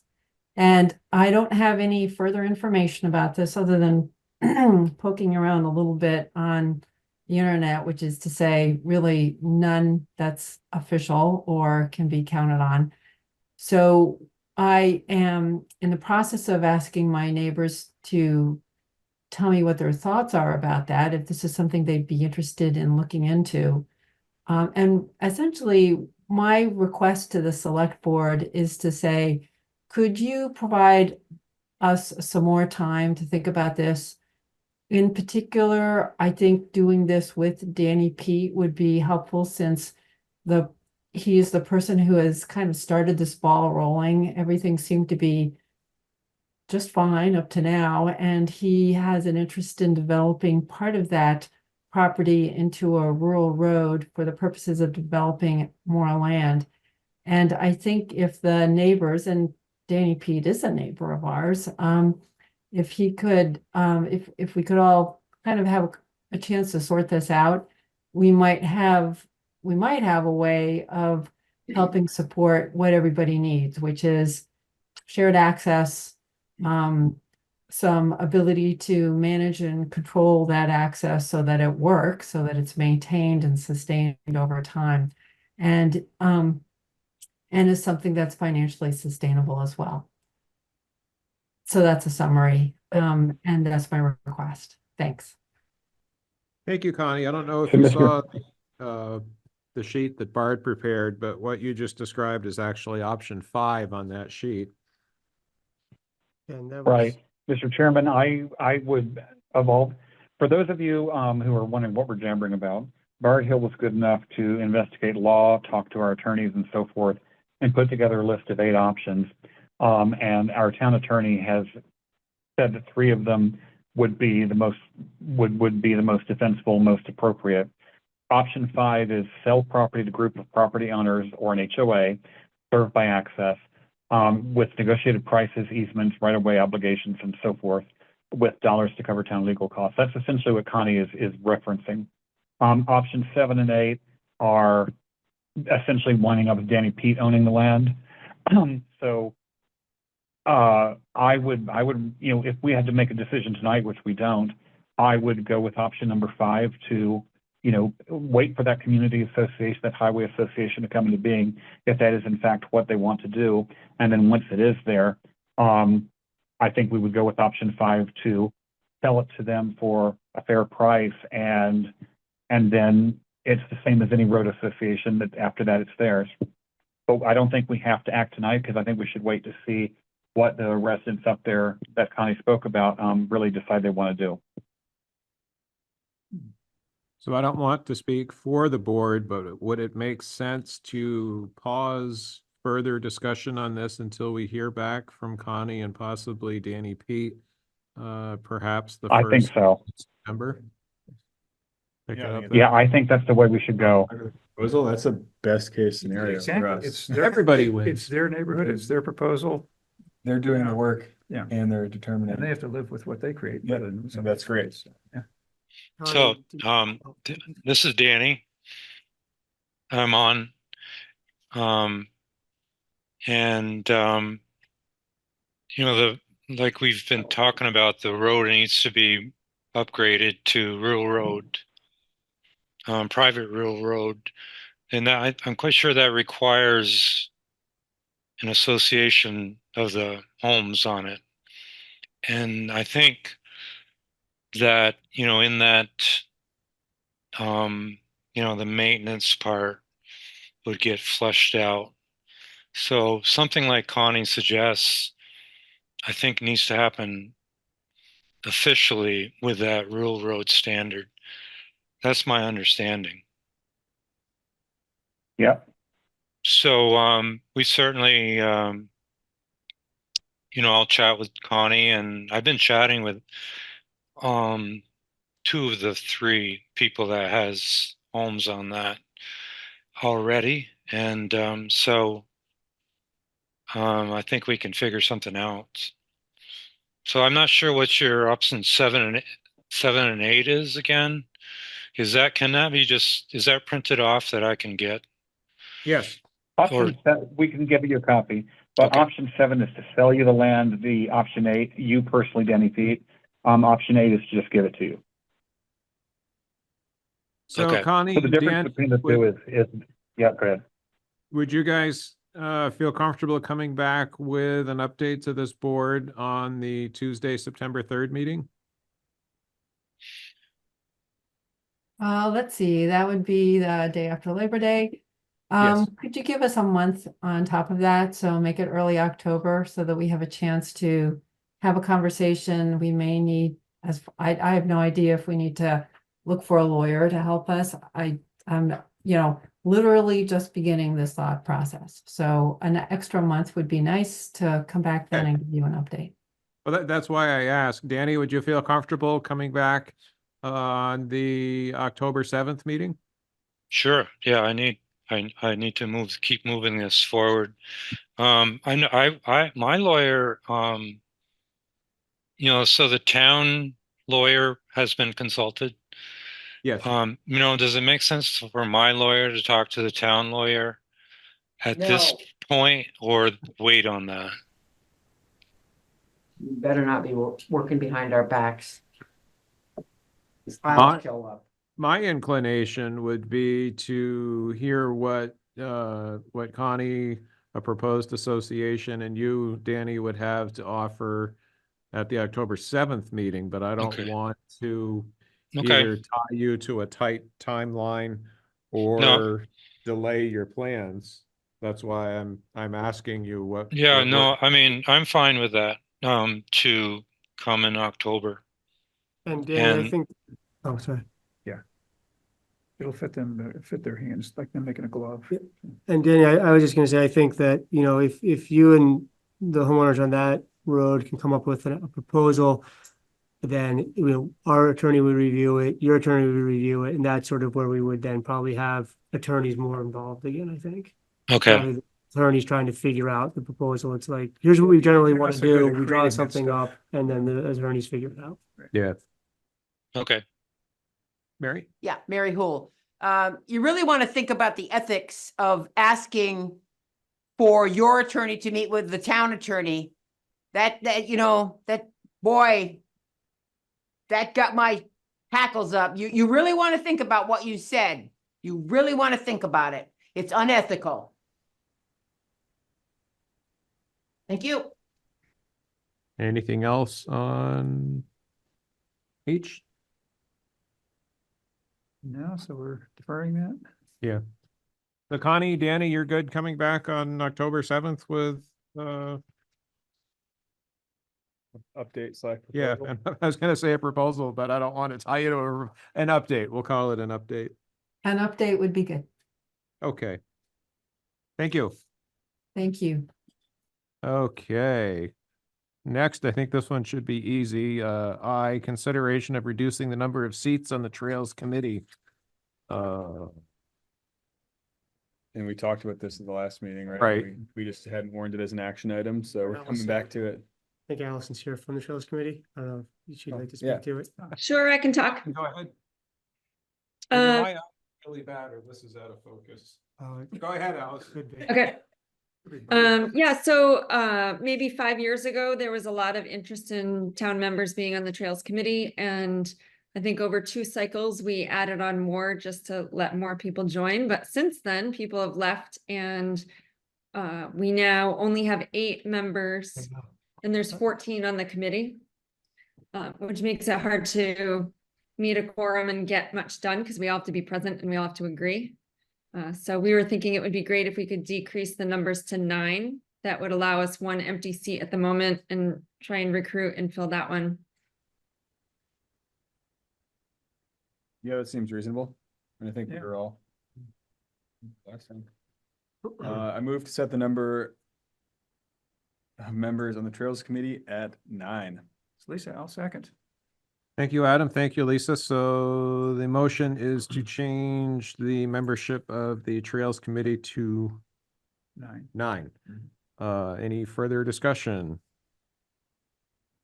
Hearing none, calling the motion to a vote, please identify yourself and signify your vote. Jay, aye. Adam, aye. Lisa, aye. David, aye.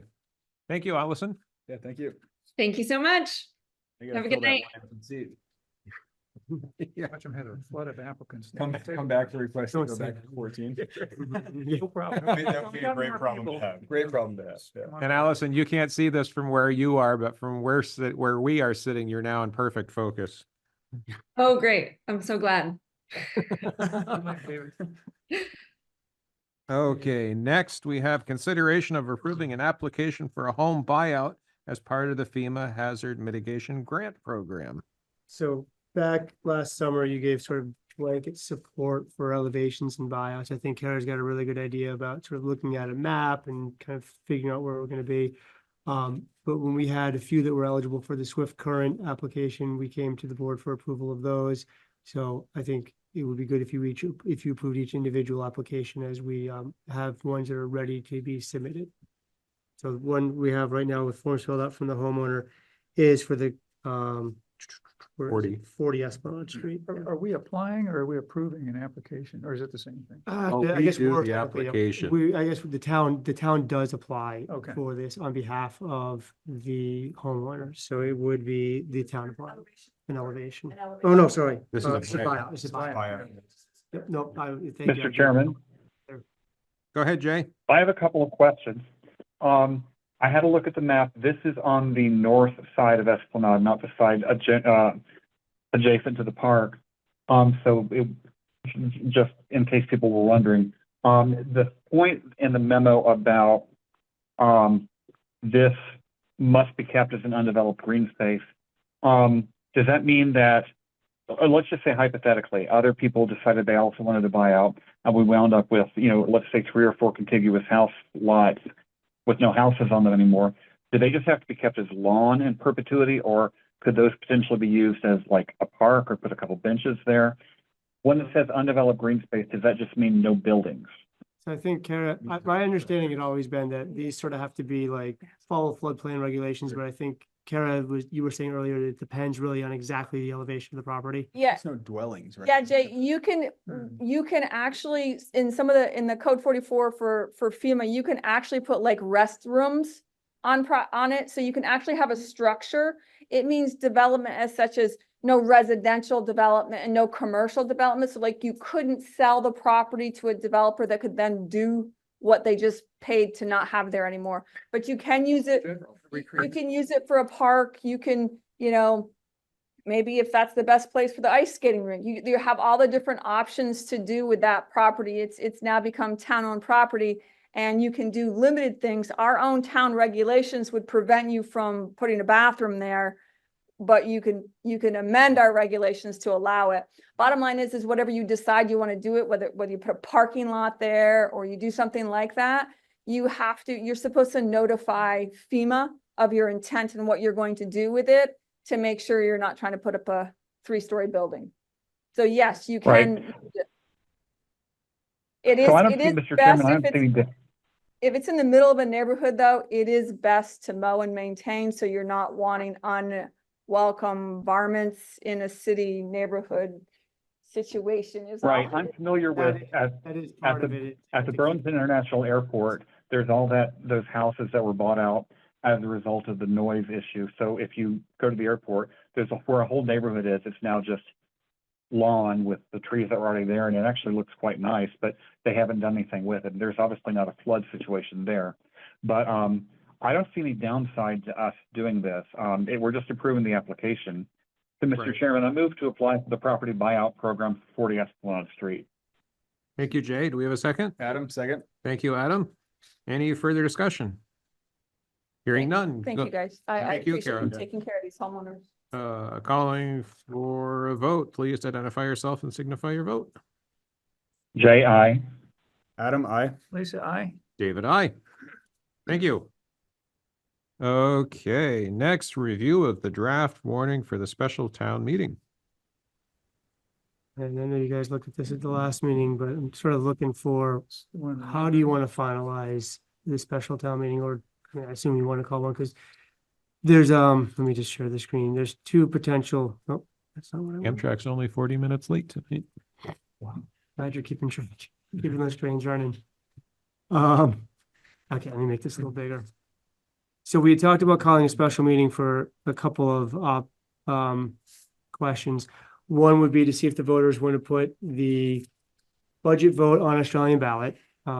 If the board would like to do that, there would also be a question of there could be a question of, do you want to put special appropriation articles on Australian ballot? Because if the budget goes to Australian ballot, you still have an in-person meeting to decide those. We could do that. It's just an option.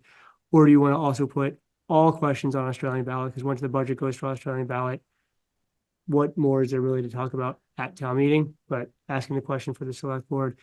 And then we'd also talked about establishing a special project reserve fund, or asking the voters to do so, and then transferring the money that just got transferred from ARPA into the general fund into that fund, and have restrictions placed on it that would be similar to ARPA.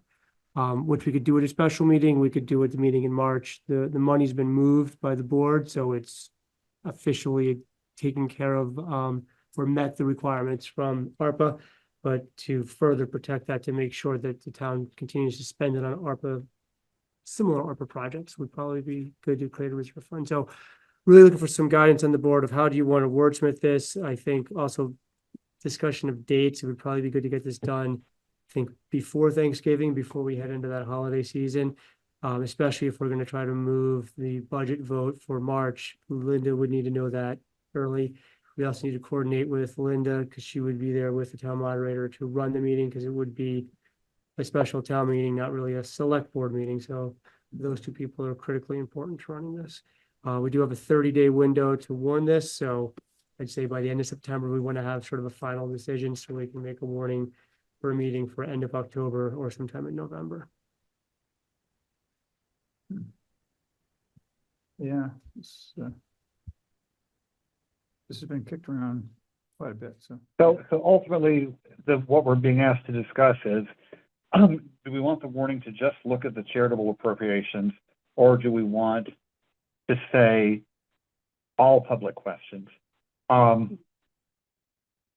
know that the town of Heinsberg has split their budget up into 3 chunks, for like police is one thing, I think highway is the other, and then everything else is a third, so that they can vote on them individually. If we were to do the version that says all public questions, that would, if we were going that way down at some point, that way they could, vote for some chunks but not others. But we still run into the problem of the difficulty has been of amending the budget. If all public questions like the budget, well, that's Article 1. But when we put things to Australian ballot, it does definitely limit people's ability to make amendments. But that's, I guess, the question before the voters. Go ahead. I was just gonna say, just to sort of clarify the options. So one is putting the budget on Australian ballot. If the budget goes to Australian ballot, then the board could decide sort of, is that one budget line, or do you break it up into different departments? Right. So you have one Australian ballot question, or you could have 4 or 5. But just putting on, that takes care of all the budget items. The special appropriations, we separated those out last year, and those became sort of separate questions that were budgetary related, but not necessarily included in the full budget. So if you wanted to still meet to discuss those and those allocations, then you wouldn't put those on Australian ballot. But if you wanted those to be on Australian ballot, that's what the second article is for. And then all public questions, we basically say that any other question that would come up would go to Australian ballot, even if it was non-budgetary related. Because right now, any public question that comes up, except unless it's guided by statute, like a bond vote, has to be discussed in a fully warned public meeting in person. So that would take Right. So for example, just to hopefully table set a little bit better. Go ahead, Joe. Right. So for example, the meeting we had last year at the library to discuss moving town meeting from Monday night to Tuesday, if this had been, if we had the Article 2 to all questions, we would have had to actually hold a vote with Australian ballot to make that decision. Yes, great example. I would be inclined to just do the first version, social service appropriations, because it's expensive to hold an election, print ballots and so forth. I'd like to leave the latitude open for us to be able to still do those by special town meeting. But again, the voters could decide otherwise. I just would prefer the special service appropriation article version as opposed to the all public questions version. As the person who requested that you put Australian ballot for the budget in front of the voters, I like the idea of the Australian ballot budget item. And if you decide to break that out by departments, I could see maybe highway coming out of the budget only because they have their own special reserve. Right. Other than that, I mean, I think the if you fire want, department has we have reserves now right? too, right? So if you want to do your own pulse of breaking out the budget, I leave that to you guys to determine. Maybe first year out, you just do the full budget. Then if you feel like you need more feedback from your public, you break it out into other areas. But I'm just looking for going Australian ballot. I do like Article 2, that it's an item that is also being voted by Australian ballot. Shall the voters vote on all public questions? I am not asking you to do that one yet. I haven't heard that from the public. I haven't heard it that they want everything every time we vote to be all Australian ballot. They just wanted money ticket items to have more people in the town having say than the 150 people who might come to the town meeting. That's what I'm hearing. 150, 110. Okay. 102. Between 100 and 120. But the point with that was that they wanted to have more town participation with your budget vote. So I like 1 and 2, the public questions, all of them going off. I'm not asking for you for that. I don't know if anybody else has, but I'm not. Article number 3 though, special projects reserve fund and authorized select board's transfer. That is key, that if your purpose of this fund is not to just take care of the budget expense like you've already transferred it to, if your purpose of this fund is for ARPA projects, yeah. I think it needs to be noted in this vote that these funds are to be a special projects reserve fund is really gray. Everybody's like, how many more reserves do you need? And what do you mean by special projects? I think you need to determine that to be linking ARPA in there somewhere based on ARPA criteria or Like for the ARPA. wording of it needs to be more So, clear to explain what the To say limitations that are. you're setting this money aside, it was ARPA money and you want to set it aside for ARPA projects. Right. Let me just so the guide, I specifically didn't put ARPA in there because the guidance from VLCT was, Because it's going to limit you. or it Or ARPA might say, oh, give us back our you're money. just exactly But that. it So, can I be mean, in- so that's where like, I did have a draft of what that reserve fund would be limited to, and it's everything that the ARPA committee came up with. And I think it needs some editing but it basically talked about recreate. But it's your voters. And I think if you say something, Like, if you you say ARPA, it'll really get the point across, but if it does open us up to having. I If it think. puts if up you a red say- flag from ARPA saying, oh, you guys just, you know, right? Yeah. Exactly. I think you can do it in a manner that is, meaning that it's an intent similar to ARPA. Mhm. Similar to ARPA isn't saying it's just ARPA stuff, but I think people need to understand what that was because they're thinking you want to bank money that Yeah. you've got taxes that you're setting aside. I'm like, where'd this come from? Right. What is it? And I know we have to educate the public, Mhm. but I it's- think there's some way to not say these are ARPA funds, but it can be distributed similar to ARPA funds. I think that's, yeah, I think we can figure something out there that makes it clear. I'll ask our attorneys how we could, if Yeah. that's what you guys want to do, I'll ask the attorneys about how we can better word that I would think, I would word it, Good, because I couldn't explain it. and still stay within the law. it is unfortunate that we think that referencing ARPA might be legally not It's a- great, Yeah, but- because that would really get the point across, but let's figure out whatever. Here's the thing, if they've already, if what we did wasn't dirty, let's be real, if us moving the money wasn't dirty, we actually Right. claimed that we were getting the money, not for ARPA projects, for expenses. We've already spent that money tenfold. You look at our budget, we've already spent that money. So the 1.2 million is not in comparison to our full budget of 2020, all the Right. COVID time periods. So I don't think linking it to the word ARPA in any way is gonna make the federal government come back after us, because if they are coming after us and we didn't do something legitimate, we should have to give back the money if we're lying. So I can reach out to Say outside VLCT funds. and to our attorneys for like their I agree advice. with you, but I don't know if the. So I'll legally just that get, works, yeah. I'll get the legal advice Common and come sense back makes with sense, how but- can we. We can want we to be do this? as And as general as we can. The other concern that I want to bring up from the last meeting was that we include language in this reserve fund that we can pull money out temporarily Okay. to cover cash flow issues arising from natural disasters or emergencies, so that we don't, If they happen. yeah, so we don't have to like justify pulling money out from these reserve funds and cash we have to cover our flood expenses next year, or whatever, we have it in the language. And I think it has to be who's determining if that is an emergency. Yeah, I'll leave it up to you guys, but yeah, like a FEMA or a whoever. Is it probably you guys determining it? Oh, I guess it would be us. Oh, right. I'm okay with that. I was thinking like federal, but. But it can't I just guess be, we- it we can't can just be one person. It can't just be, yeah, Pete can't just say, oh, it's emergency and we spend. And it doesn't have to be a federally declared disaster. It could be like, They have to be the one to do. yeah, it could be like part of the building collapsed. We got to spend money on it. I also, I mean, You're right. going forward, it seems like we should include that language in a lot of our reserves, so Yeah, that we have that's that, the point. we can use that cash short term.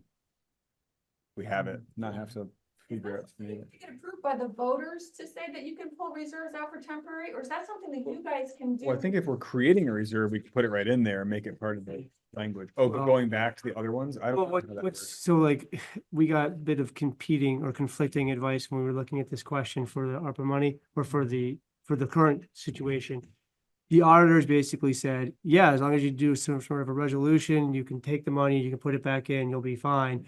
The attorneys interpreted it much more, well, what's the reserve for? And we were like, well, we want to borrow from it. And they're like, what? They didn't seem as For that. easily approving of borrowing, whereas the auditor said you could. So it You got challenging. culvert and bridge reserves, you got all the highway. So that's where the lawyer went. They were like, oh, you can use those monies to pay for it, but what we were wondering is if our expenses went over that and we said, okay, we've got, 500,000 in a fire truck reserve that we're not going to use for 5 more years. We can use that now and pay it back later. That's what the auditor said, sure. And the lawyer said, maybe not. So that's where we got conflicting advice, which was frustrating. But But if we had that What if in the our Said reserve, it was for the fire I think truck, then it but could could be. temporarily It's a good cover question. expenses, Emergency. emergency expenses with the intent of being paid back. I think that's a great, I think that's a great question. I Yeah. love that, yeah. Hi, Mary Hull. At one point, we worked really hard to get an application that answered a lot of questions from Article 2. And for about 3 running years, I reviewed all applications, and I don't think it's too much to ask that if they can't fill out the questions and answer them correctly, then their application goes away. So I would like to make sure that whatever happens with number 2, the social service appropriation, that they fill out the forms that we worked on in very, very detailed. If they can't fill them out, forget it. You don't get any, there's no consideration. And the last time the folks that applied kind of shortchanged it. And when I had asked for some clarification on the one the previous year, it never happened. So, don't apply if you can't fill out the application. Don't ask us for money if you can't do what you're requesting. Thank you. Mr. Chairman, if I can follow up to what Mary said. Sure, go ahead. A point has been made from time to time that citizens of Richmond are, perfectly able to donate from their own purses to any charity they like. And maybe the fairest thing to do would be to not donate money from the taxes to charities. I've heard that from many people. I don't know that it's a majority view, but it's certainly a view. One criticism that I got after the last town meeting where we did vote things individually is no one wanted to be the person to stand up and vote against something. But the sense I got was that people might well have voted differently had it been confidential. So I'm just saying, we need to keep our thoughts open to the possibility that is charitable appropriations out of the town budget really what we want to be doing in the first place. And so I support giving the voters a chance to have their opinions made confidentially where, we really will find out what they want and not having to make them, say that in public where they'd feel like, the Grinch in the room. So if we do nothing else, I think we should put the social service appropriations on Australian ballot to really be able to give, find out what do people really want to do. I don't like the idea of all public questions on Australian ballot for the example I said earlier, where if we have a special town meeting to, do something very, very simple, like we'll switch town meeting from Monday to Tuesday, having to have that as an Australian ballot item would be costly and wouldn't really accomplish much. But so I'm just saying again, I totally endorse Article 1. Article 2, I think, should be only on social service appropriations articles, and I'm fine with whatever the rest of you want to do with Article 3. Thank you, Jay. Kara? Taking Mary's comment and Jay's comments together for number 2, this is a really silly thing, but not everybody knows what social service appropriation articles are. I think you could do a parentheses charitable donations. Because that's what it is and not everybody knows. You have to realize that some people who are actually voting on that could be receiving the charitable donations. So you're taxing them to send money to. We've had a service specific parentheses. list of those all along. Right, I think you're gonna are you gonna break that out on the actual ballot itself?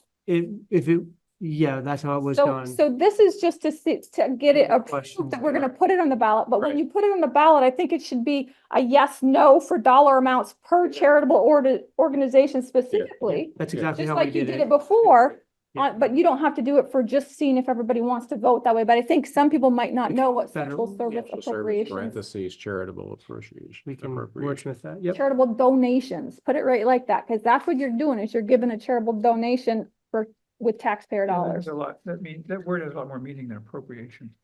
Right? So shall the voters of Richmond vote on special service? And it's by charitable organization. Yeah. We're gonna break it down. Should we do it by charitable organization? It's also nonprofits. That's charitable organizations, nonprofits too, yeah. Yeah, well, I'm one of those people you need to talk special to. Well, yeah, that's what I'm saying is, Wordsmith it and try to put in as much descriptive language Appreciate your in honesty, ways Mary. that Kara can understand, Mary can understand, and I can understand. Funny language is I'm just- Portuguese. I just, I'll put in you know, Portuguese too. honestly, shall they Well, I'll put it in Portuguese. vote by Australian ballot? And I've looked up Australian ballot, and even the word Australian ballot is starting to not be used anymore. Imagine. It's being called paper ballot. Because Australian ballot, it's cultural, you start to look at where is it from, why is it from there? It's a process, papers, but everyone knows a paper. Oceanic ballot. I'm not joking. I really looked it up, No, it because are probably they still is. calling it I that? never knew what the origin was. I just, Well, it says it's Australia, it could be No, nothing to do with that, but I don't know. I just never knew, I should have looked at the etymology. I never did. So can you put in that Australian ballot, parentheses, paper ballot? British Imperial. Something like that. Well, Yeah. They send all the- when they call the question, they have a paper ballot that we circulate. Right, we as- call it paper ballot. Here, we're gonna pass around the paper ballot. So I'm just trying to help you guys with get the answers to the questions that you're really trying to ask versus be technical and legal and all of that. We'll try to We want to do, do both. we'll try to walk that tightrope and do both. I appreciate it. Hey, I appreciate you guys listening and doing this. This was a request that I did bring back before you way back after town meeting, so thank you. Anything else before we move on? Moving on. Go ahead. Taking action on that? or- I'll come back with some. Josh just copious Okay. notes. And legally We vote like reviewed. silently on it? You have to vote by, you have to vote by New Zealand ballot at the Yeah, next okay. meeting, and I'm not gonna tell you what that is until we get to the next meeting. Good, because it could spoil Oh, it. Richmond ballot. Oh, wouldn't that be great? Kara's gonna write a treat sheet on what a Richmond ballot is, and then you're gonna have to be bound by that. It's gotta be watermarked with. the Okay. outside. Google that. I don't have to vote, Okay. but yeah. So we should- Discussion of the Vermont 250th anniversary resolution. Okay, you ready? I remember the 200th. Mm. Yes, I'm ready. Well, let's see, where do we start? Richard Paulson could not get any kind of agreement with the Abenaki. They couldn't really come up with any kind of a statement that I had originally raised a Yeah. complaint, that, left them out. We took their plan. Yeah, we're kind of silent on Made this. us, made a state out of it. Now we want to congratulate ourselves. And that was a little unseemly. But they couldn't come up with any proclamation that they could support that really was coherent and that would be worth passing, I think. So it didn't go anywhere. So the effort to get the native population involved with a statement in this just failed, which really makes me shake my head. Any other time, they will raise their voices a lot, but not on that. Lisa, did you say shake your head or shave your head? I heard it. I I heard shave. heard shave. Yeah. I'll just shake. So, I'm disappointed. I think we kind of gave them something on a plate to say, look, here, do what you think is right with this and we'll run with it. And they didn't. So I don't see any real glory in passing this resolution on behalf of our town anyway. So that's how I feel about it. Adam. What are my thoughts? How do you- I mean, I don't know. I've been following not this specifically, but I know there's a much broader debate and bonfire and firestorm with the Vermont Abenaki tribes versus all the other stuff. They're And I having would- problems of their own. And I know that Yeah. that's coming to the front more as more research is done, and I don't really have an opinion on it because, Mhm. well, I'm Polish, not native, and I haven't Not paid anymore. attention. I don't feel qualified to. But I wouldn't surprise me if there's just so much going on right now that no one wants to Touch it? touch it. Yeah, exactly. which is unfortunate. because It is. In the grand scheme of things, the people who get screwed over are the people who are already screwed. Yeah, So- and trying to unscrew that is really hard. Yeah, But again, So do we I want have to no stick our insights, foot in the so- middle of it and? I don't. I don't. I don't even know how we would go about doing it. I have no idea. Yeah. And I would probably make it worse. Move on. So Yep. moving on from the resolution entirely. Okay. I'm Yeah. okay with that. Actually, I think that's our. I'm okay with that. Moving on. Everyone knows I'm Good Polish. enough. I will, The least offensive option. I'll table it. And Lisa, if you see, I guess if you find any other information, you want to bring it back on, just Yeah. let me know if they come back with a statement of some sort and the board Yeah, wants to consider. Yeah, I mean, I'll. But for I'll now, go we'll ahead and say- There's No, maybe thank one you. last chance. Do they have anything they want to say? So. Okay. Thanks, Lisa. No, we're only running about 10 minutes over. So next it's consideration of accepting a loan from the Vermont Bond Bank for wastewater treatment facility study 20-year study. So the Water and Sewer Commission does not have bonding authority. That falls back on the town of Richmond, which is us.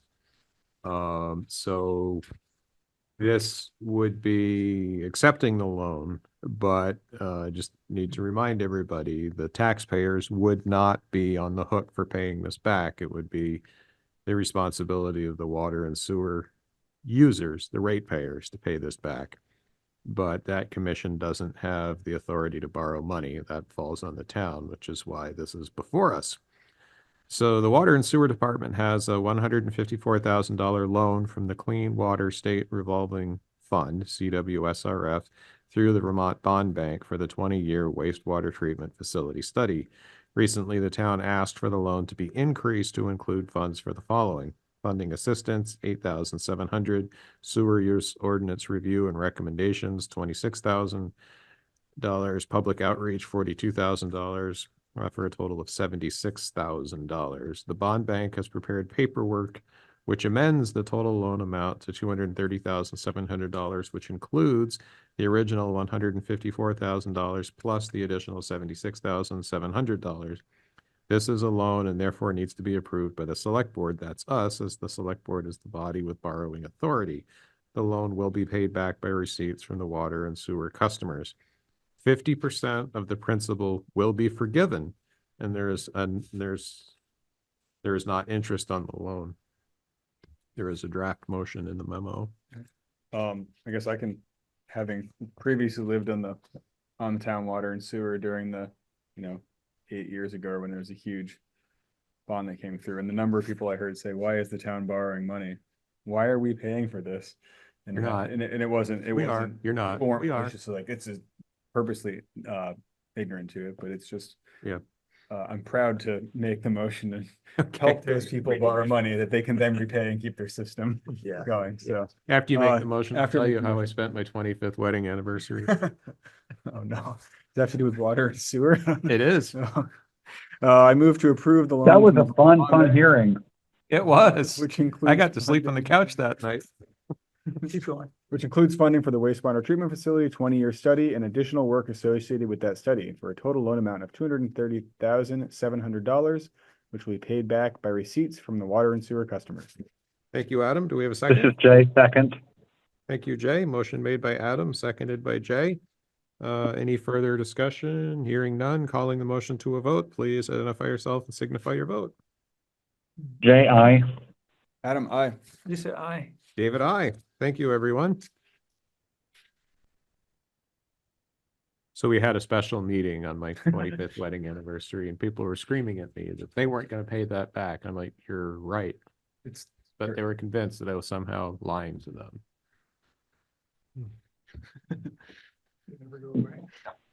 It seems like an argument I would have with my 3-year-old. I'm not gonna eat that. I know you're not. It's dirt. Not gonna eat it. That's Or like, what do you- you're the parent that has to co-sign the loan for your kid who is getting their loan and going to pay it back. If your Yes. kid defaults, you have to pay it. Yeah. That's how it's. That's explained. exactly how it works. Yeah. That's all it is. Mhm. We are co-signing a loan, we're not paying it back. It's a good way to The put kid it. is. Most likely. And they have a good track record of paying back their loans, so they haven't Well, defaulted. increase the rates to pay it back, so. Yeah. Yeah, Right. and they have. It's a good lesson. I'm gonna jack my kids' rent up to pay back. Yes. Yeah, right. So ne- They can buy their food. And then I'll make them work for me too, really, this company store situation. So next is consideration of approving an engineer for the final design for 2 locations in the Emergency Watershed Protection Program. So these are 2 locations that were approved, and we've moved forward to the selection of an engineer. We put out an RFP for engineers. One bid was far above the figure of $47,655 that the EWP program would cover for engineering costs. We did receive a bid from New England Consulting Engineers, which was for $22,000, which was far under the total amount. At the end of the day, it's pretty simple projects. It's 2 riprap projects. One is a little more simple than the other. One is on a creek in the backyard. Another one is on the Huntington River. That one's going to be a little more complicated, and its construction budget is higher because of that. New England Consulting Engineers is currently working on a couple other EWP programs. I've talked to both of those towns. They're sort of at the beginning design phases. Seems like they're doing a pretty good job so far. And I talked with another town where they did a bridge project, and they actually had to go back to the contractor and tell them they had to redo parts of the project because they didn't do it up to the engineering design. So it seems like they do their due diligence, they follow through with the contracts. So I'd like to recommend that we move forward with New England Consulting Engineers. Again, these, just to give a recap, these are grant programs the town applies for essentially on behalf of private homeowners. Typically, there's 25% match from the private homeowners. In this instance, the entire engineering and construction will be covered by the grant program. I will have an agreement in place with the homeowners, though, that if there is anything that goes over the amount of the approved money and it is not approved as an extension, that then is on the private homeowner to pay, not the town. So before we sign these agreements, I'll make sure those are in place. We've been going back and forth with the homeowners on some of that wording, but we'll make sure that's in place. But in reality, unless something is a huge change order, something goes different, everything's gonna be covered by EWP. Okay, Just so to why don't clar- you state that here, then. I think I did, and I wrote in, at no cost, at a cost not to exceed. right. You could say at no cost to the town if you want to add that too. Okay. That's fine. Just to clarify, so there's three estimates. One was, No, sorry, there was two.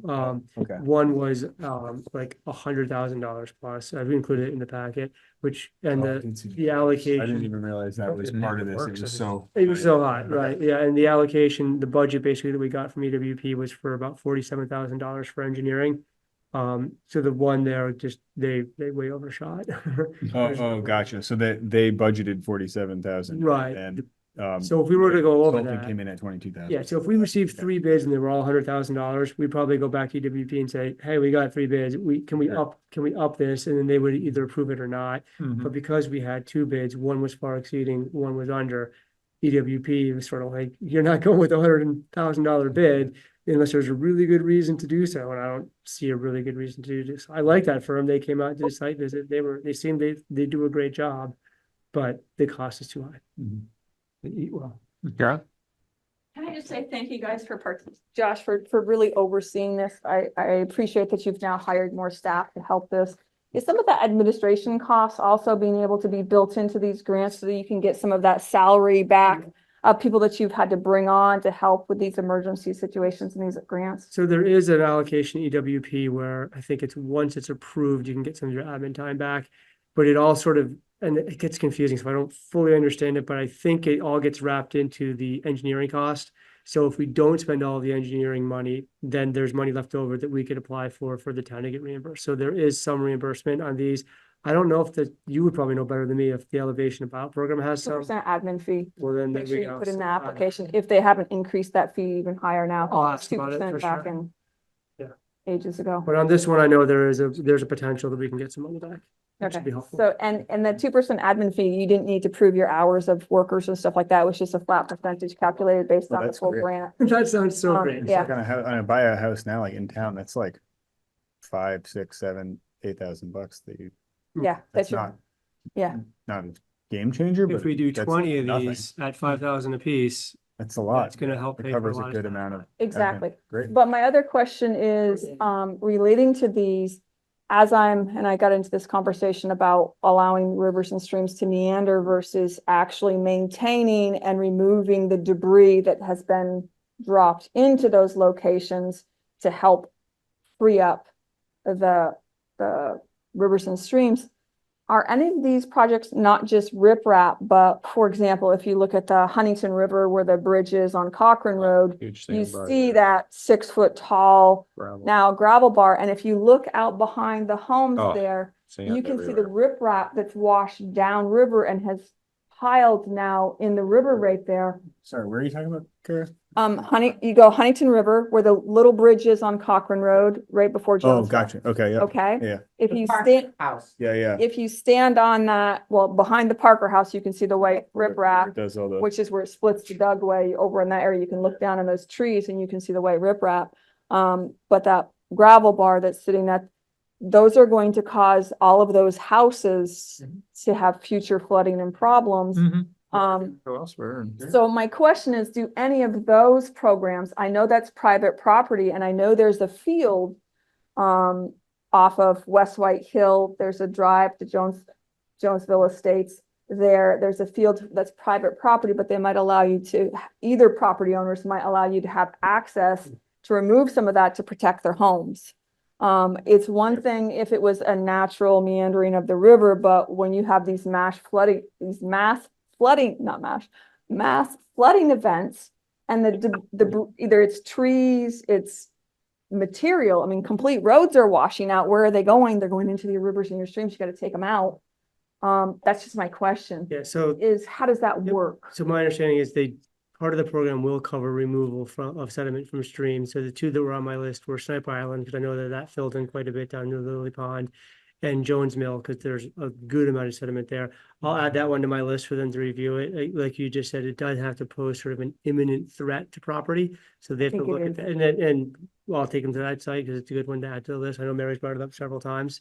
So they haven't yet come for the site visit for the next round of this, and there's about 20 sites that I'm going to take them to. So I'll add this one as well. Can you post on Front Porch Forum saying if anybody has had severe flooding due to a stream, the river, and that debris, even some houses, you know, when you've got houses upstream coming down and it's accumulating there, whether it's debris that's accumulated or now gravel or road material, can you just put a posting now so that people are aware? Because people really are afraid of touching a river or stream, but now is where we want them to make some corrections to prevent future, you know, mitigate future Yeah, risk of I did life put out a and- post on this earlier, but I could put out another one. Hey, any last minute and specifically call out some of this. Just explain a little paragraph and then say, just reach out to you. I mean, you don't have to go into what the program is and what they have to do and all that kind of stuff, because the fact is, if you're getting 100% funding and it's all through the Well, town and the admin is so- done by the town and the property owner is just going, yeah, put me So, on the I list. want to be careful with 100% funding. That's for ones that were previously approved. Okay. This one, any future ones would be at 75% with a 25% match.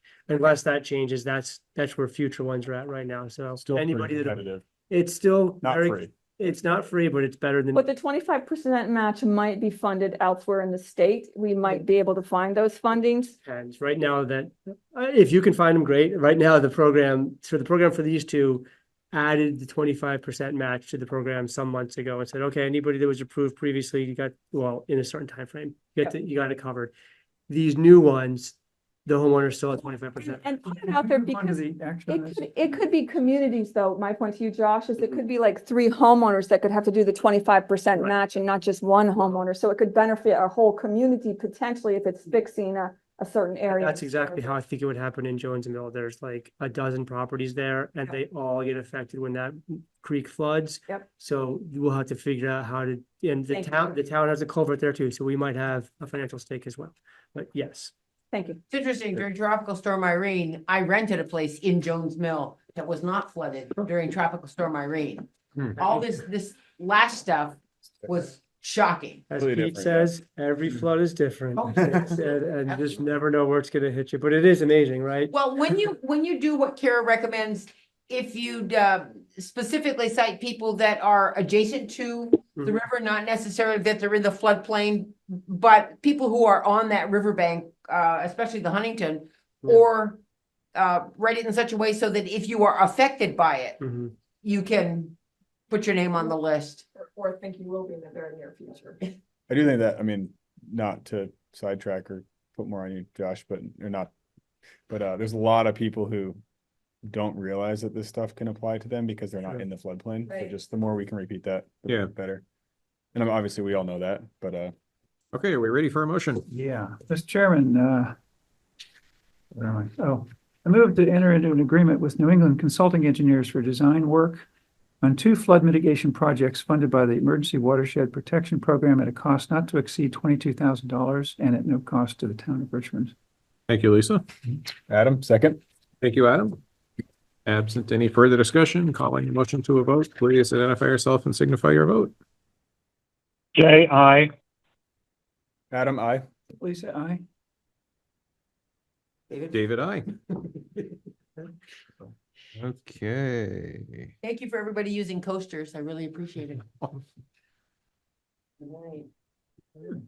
Okay, so the memo and the agenda are Yeah. What's that? out of order. Oh, the memo on the agenda. That's okay.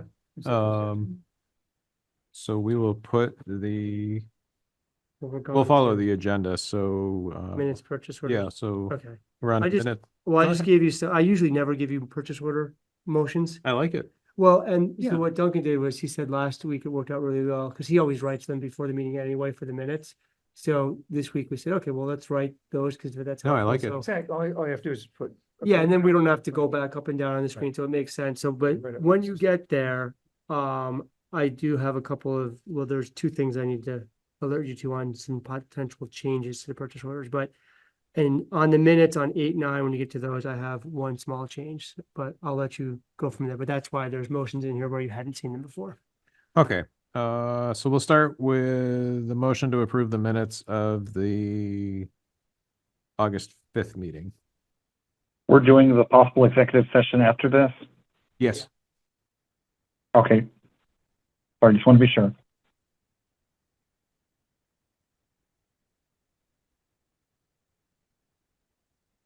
So I'm Or ready we- for a oh, motion sorry. on the minutes of the August 5th meeting. Move Make to a motion. accept the minutes of the August 5th meeting. Thank you, Jay. Do we have a second? Adam, second. Thank you, Adam. Anybody see any edits that need to be made to that draft? Did not. Okay. Hearing none, calling for a motion to approve the draft minutes of the August 5th meeting. I already made that motion. Or calling it to a vote, I'm sorry. Jay, I. Adam, I. Lisa, aye. David, I. Next is the Mr. very Chairman, late- move to approve the minutes of the special meeting on August 9th.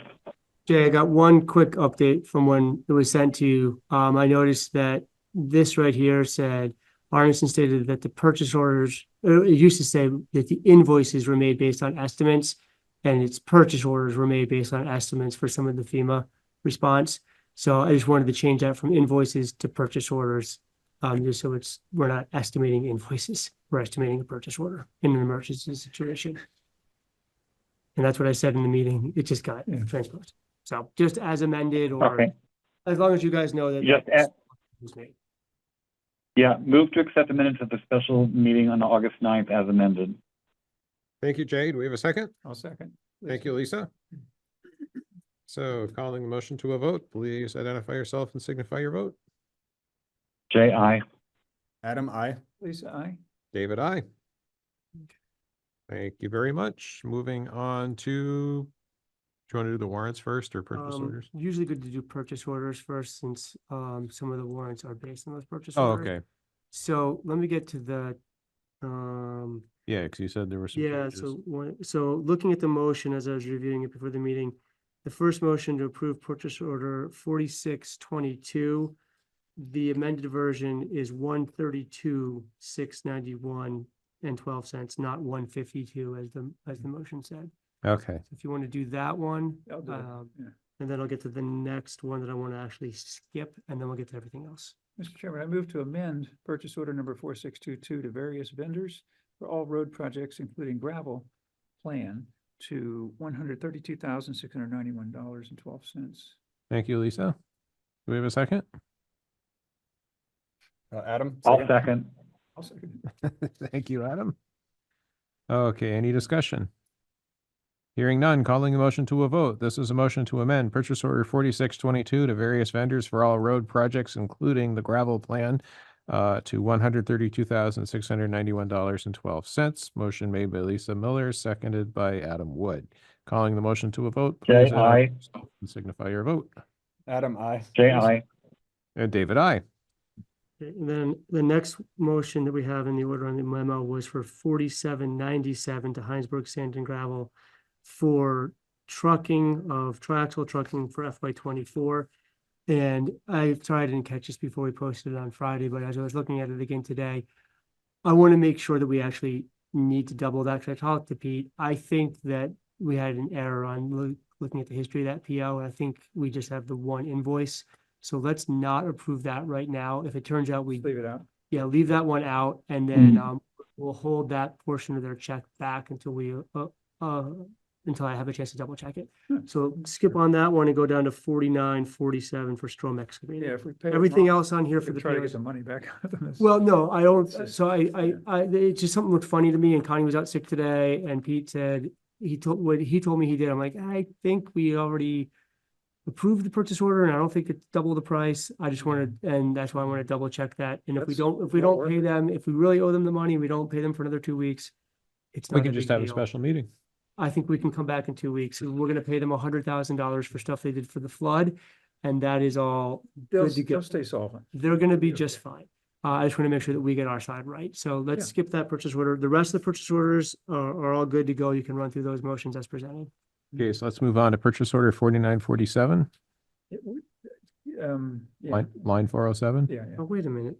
Yeah, I'm Oh, yeah, trying no, to you're figure right. out what, roll call vote, this I is think just that, I think Duncan. they pre-populated, so that way they could just write We have to down. vote. We have to vote. Well, if you don't, anything in the memo that doesn't happen, doesn't make it to the minutes. I got you. So this is just a sort of a guideline for you. And Bart's and- not voting. Bart's not voting anyway, so. Right, so Right. Lynn What's will the other pull part? that out. Some part. And I meant to pull those up before I gave them to you, That's but right.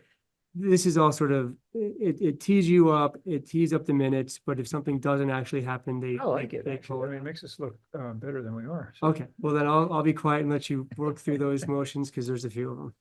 Okay. So let's move purchase order I 4947. Approve PO 4947 to Strom Excavating for various equipment and labor for Stage Road and Jones Mill Road repairs, not to exceed $150,000. Thank Jay, you, Adam. second. A second. Thank you, Jay. Identify the blank.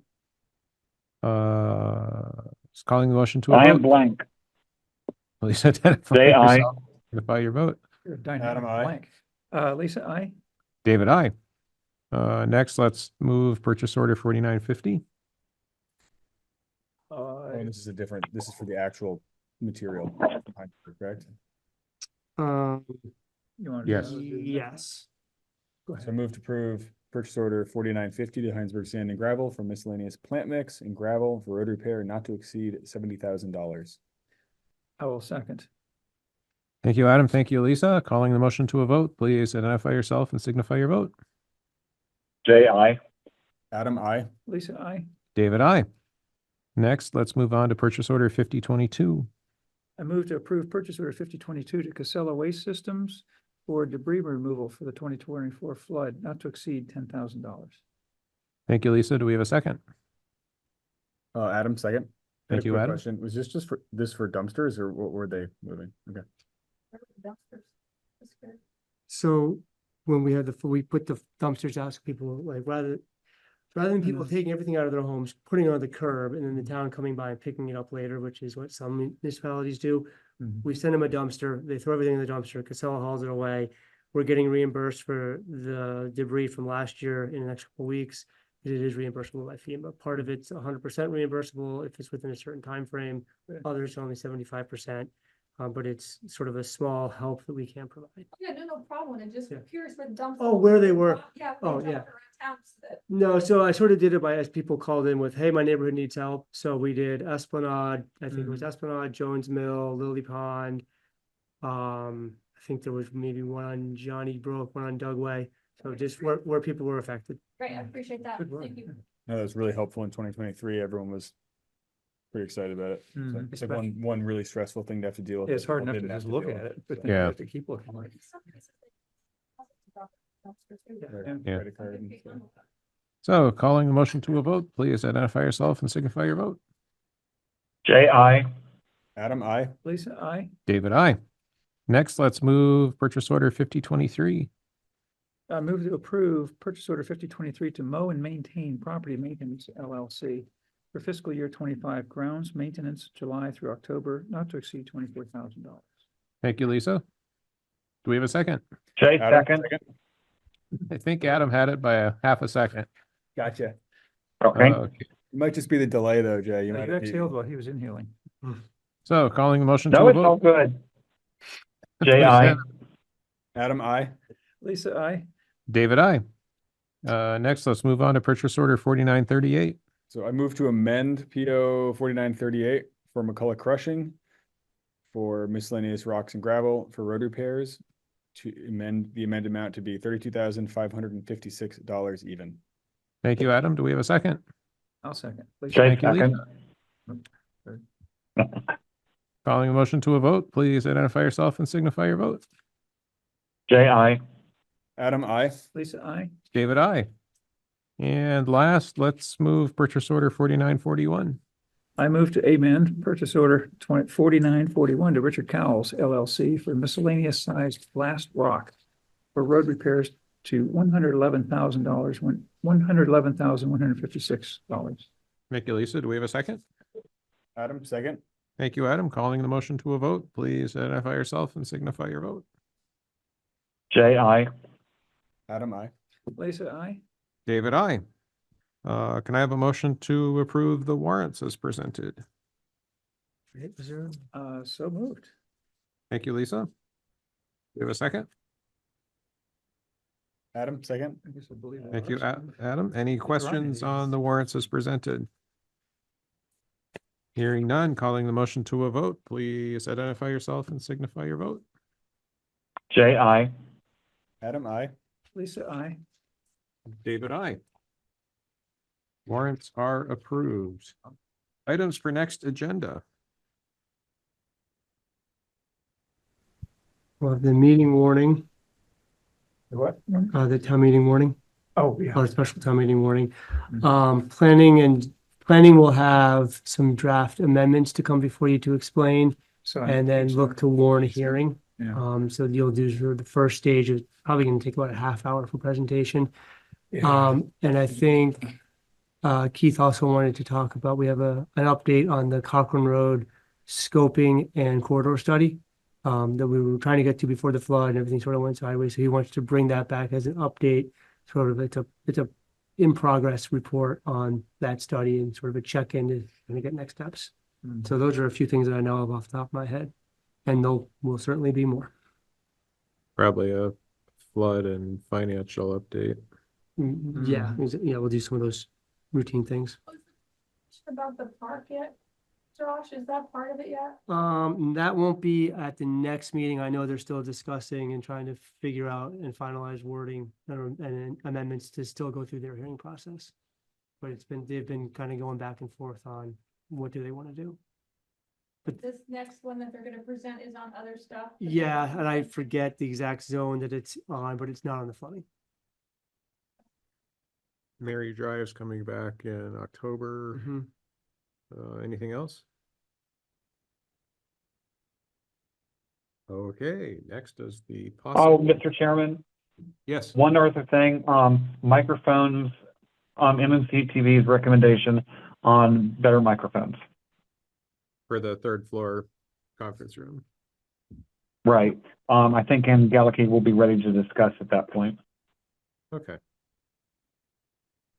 Are we ready to tackle the executive session? Yeah. Sure.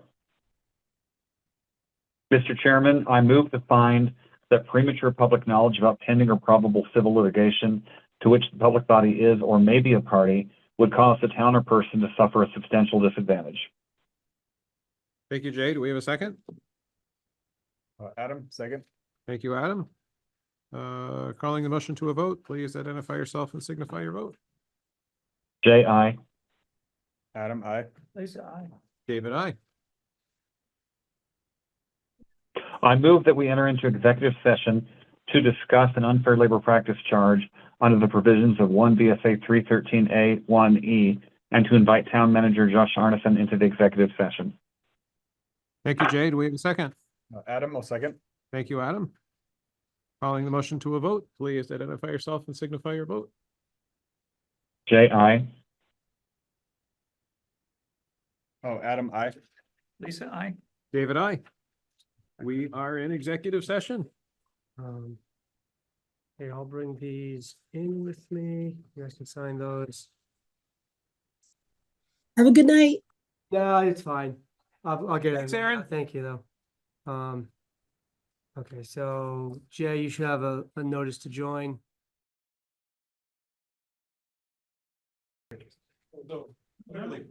I would move to adjourn, but I don't see our chairman. Yeah. $8.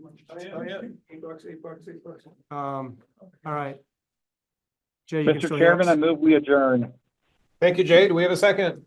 Adam, second. Thank you, Adam. Calling the motion to a vote, please identify yourself and signify your vote. I'm not even. Jay, I.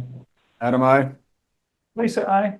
David, I. We are adjourned, 9:45 PM. Thank you, everybody. All right. Not bad. Hi, Jay. Only Thanks, 15 everybody. minutes.